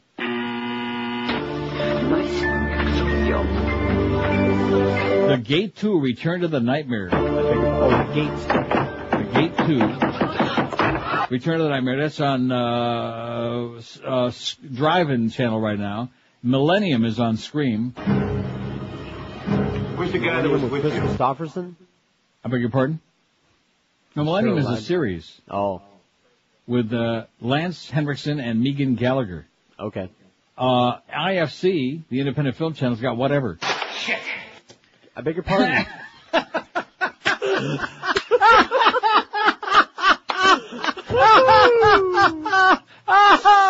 Nice timing. Oh, that was the best. Oh, well, it's your fault. You're the one that made me put these channels on here, damn it. Oh, my God. I just flip on IFC and he says, yeah. Don't talk so loud. Shh. Yeah. Wow. Yeah. Well, you know me. I have that magic touch. Sometimes it works in reverse. At least he didn't say Anthrax. Right. That was spectacular. Make no mistake about it. Oh, God. I bet you 15 different people hit the yellow button that time, you know? I'm still hitting it. Yeah. WQAM, hello. Yes, I got one for the poll. Okay. I think the guy or person who called in earlier referring to Kirk Cameron and his sister Candace, who's married to Valerie Bure of the Florida Panthers. Right. And Dennis Leary and Conan O'Brien, they're cousins, I think. Are they really? They're third or fourth cousins, yes. Okay, thanks. Dennis Leary and Conan O'Brien are cousins, so put that on there. Dennis O'Leary and Conan O'Brien, you got that? Yeah. And then Kirk Cameron and what's his sister's name? His sister-in-law, whatever her name. I'll tune that guy out. The Camerons. The Camerons would be good. See, that covers all the bases. The Camerons. And then we got Del Cameron and Warren Cameron for the great harness racing family, which I'm sure George is very familiar with them. WQAM, hello. Yeah, hi. I'd like to put someone on your poll. Go right ahead. Okay. Although they're not both in entertainment, they're both entertaining. Okay. Woody and Sun Yi, they're family. Right. That was about as cute as a frog's gas. What was I just going to say that was very, very important before he sidetracked me with that crap? That just threw me for a loop. Oh, yeah, Freedom Fella. I beg your pardon. Driven by Warren Cameron. Well, I'm starting to think of these names again from those harness racing tapes that somebody gave me. Some guy that lived in North Miami when I worked at KAT years ago, he gave me a whole bunch of tapes from Yonkers and Roosevelt Raceway, and so I had all those calls in there. You know, I got this, another brainstorm. Guess what? What? I have a question for you. Okay. Have you ever seen these two people together? Mo Howard David and Jackie Lee. You know what? That's a good point. Same person. Same person. All you gotta know. Until this day, I never How realized it. It's the same person. Wow. 11 before 2 at 560 WQM. The Mad Doggy coming along at 2. The Humper from the Bahamas at the Wyndham Nassau Crystal Palace at 4 this afternoon. Panther preview at 7. The Panthers host the New Jersey Devils at the unctuous Mac Arena at 7:30. Keep that noise level down a little bit, would you please? Eddie K follows the hockey game, and Sporting News Radio, we say with a long push, 2 to 5 in the a.m. I've been telling you for years why you ought to do the smart thing like I've been doing. Call Dial a Mattress next time your mattress wears out at 1-800-MATTRESS. Dial a Mattress backs up everything they say in their advertising 100%, but their competitors still use lots and lots of false and deceptive claims. When you see a mattress ad making outrageous claims, read the fine print. There are lots of lies out there. Here's an example. The ads scream with big headlines, half off. But this only applies to a limited selection of items that you'd never pick out in the first place. You don't want them, and everything else is still full price. And they probably double the regular price first anyway. You'll probably never be able to make a fair exchange if you don't like it either. At Dial a Mattress, their ads have no tiny print, no disclaimers, no BS. When you call 1-800-MATTRESS, you'll see that their prices are so low that other stores have to offer half-price sales just to compete. Dial a Mattress also gives you a no-risk 30-day comfort exchange policy. How many days? About 30, man. On all beds, including yours. And don't forget, when you call Dial a Mattress toll-free at 1-800-MATTRESS, you're getting a company ranked number 1, numero uno in overall customer satisfaction. From Kendall to Stewart, Palm Beach to Fort Myers, Dial a Mattress reminds you to read the fine print because they want you to know what you're buying, even if you decide not to buy from them. So what you be waiting for, man? Do what I always do. Pick up that phone and call 1-800-MATTRESS or log on to their website, mattress.com. Dial a Mattress at 1-800-MATTRES, the honest way to get you a bed and a great night's sleep for years to come. Live and local. This is 560. The radio's all yours now. QAM. I want a full investigation. The children, what about the children? I want a full investigation. The children, what about the children? What about the children? Michael Powell wanna know where the food's at. Drop a bow about a gal's little teeth cat. He don't want you to ever to see that. Or to do, or to think, or to say crap. And unqualified and spoiled fit brat. Got the gig as a gift from his old man. That should tell you where the hell his head's at. Boots got coral, brows are blushing. They close their eyes and spray the yucky. Save us so long from nudity. That's gay. Georgia, you busy queen. Michael Powell wanna know where the move's at. And let me find that you show that. He has the mind of a 5-year-old lad. Violence is good, but sex is so bad. Needs a graham cracker milk and a long nap. Thanks to the job that he got from his dad. We got a moralist FCC man. You don't want your children seeing nudity. That's your own responsibility. Clean your own mess up, don't bother me with this. I don't want to babysit your kid. Michael Powell wanna know where the move's at. He didn't like what he saw when he sat on the toilet with a feminine backpack. It was pretentious from a boob in that sack. Unctuous sissy that likes to grandstand. Michael Powell wanna know where the move's at. Michael Powell wanna know where the move's at. All he's got to do is look at our middle-level management department. He'll find out where the boobs are at. Just a joke, Duff and Clarence. Well, kind of. 156 at 560 WQAM. Did you see the shocking announcements coming up at 2 o'clock on CNN? No, I did not. Didn't see it? No, I was flipping. I was watching, The NASA people have a staggering, boy, we can talk about this tomorrow. Staggering announcement from Mars. Oh, I saw a little blurb on that while I was surfing the nudie site. They found the president's brain, what's left of it on Mars. Oh, seriously, here's the deal. Now, they're not going to announce it until 2, but he's given like a little tease. Not only was there some water on Mars, but there may have been a salty sea, which we know as oceans. What? And you know what's in the ocean, don't you? Life. Oh, no! Oh, my God. What are all you religionists out there, you God Squad people and the Jesus Christers and everybody else? You better start thinking real fast what the cover is going to be for this story. Right? Right. Oh, this is the worst facts in history from Gregory and West Boca you just sent me. Now then, more than ever, we need a Neil chat room. Oh, that you can. let me tell you, the odds on a Neil chat room again on a scale of minus infinity. I mean, forget about it. Okay. I travel extensively throughout the U.S. and would love to link up with other Neelys. Oh, Gregory, no, you don't. You don't want to link up with anybody in no chat room. I guess the Ann Coulter parody is now out of the question. Gosh darn it. Oh, no, we'll play it a little bit. We'll just put a few. Every other word will be bleeped. Wow, Neil Rogers chat room. Listen, all you parents out there, if your kids are spending more than 2 seconds a day in any chat room, get them some help, okay? Take the computer, put it in the bottom of the pool, or even better yet, send it to Mars for that ocean thing. Wow. A chat room. Just when we were moving along so well, too, you know what? I know you didn't mean it, Gregory, but get serious. Good golly, Miss Molly. The lifeless masses out there, the nerds, the computer nerds who spend their time. And the best part about the chat room is no matter who it's about, whose website it might be. 99% of the material on there has got nothing to do with whoever's website it is. Right. It's all about each other. They're all like screaming at each other and calling each other names and trying to outsmart each other and outdumb each other. Wow. Forget about it. But have a great day, Gregory.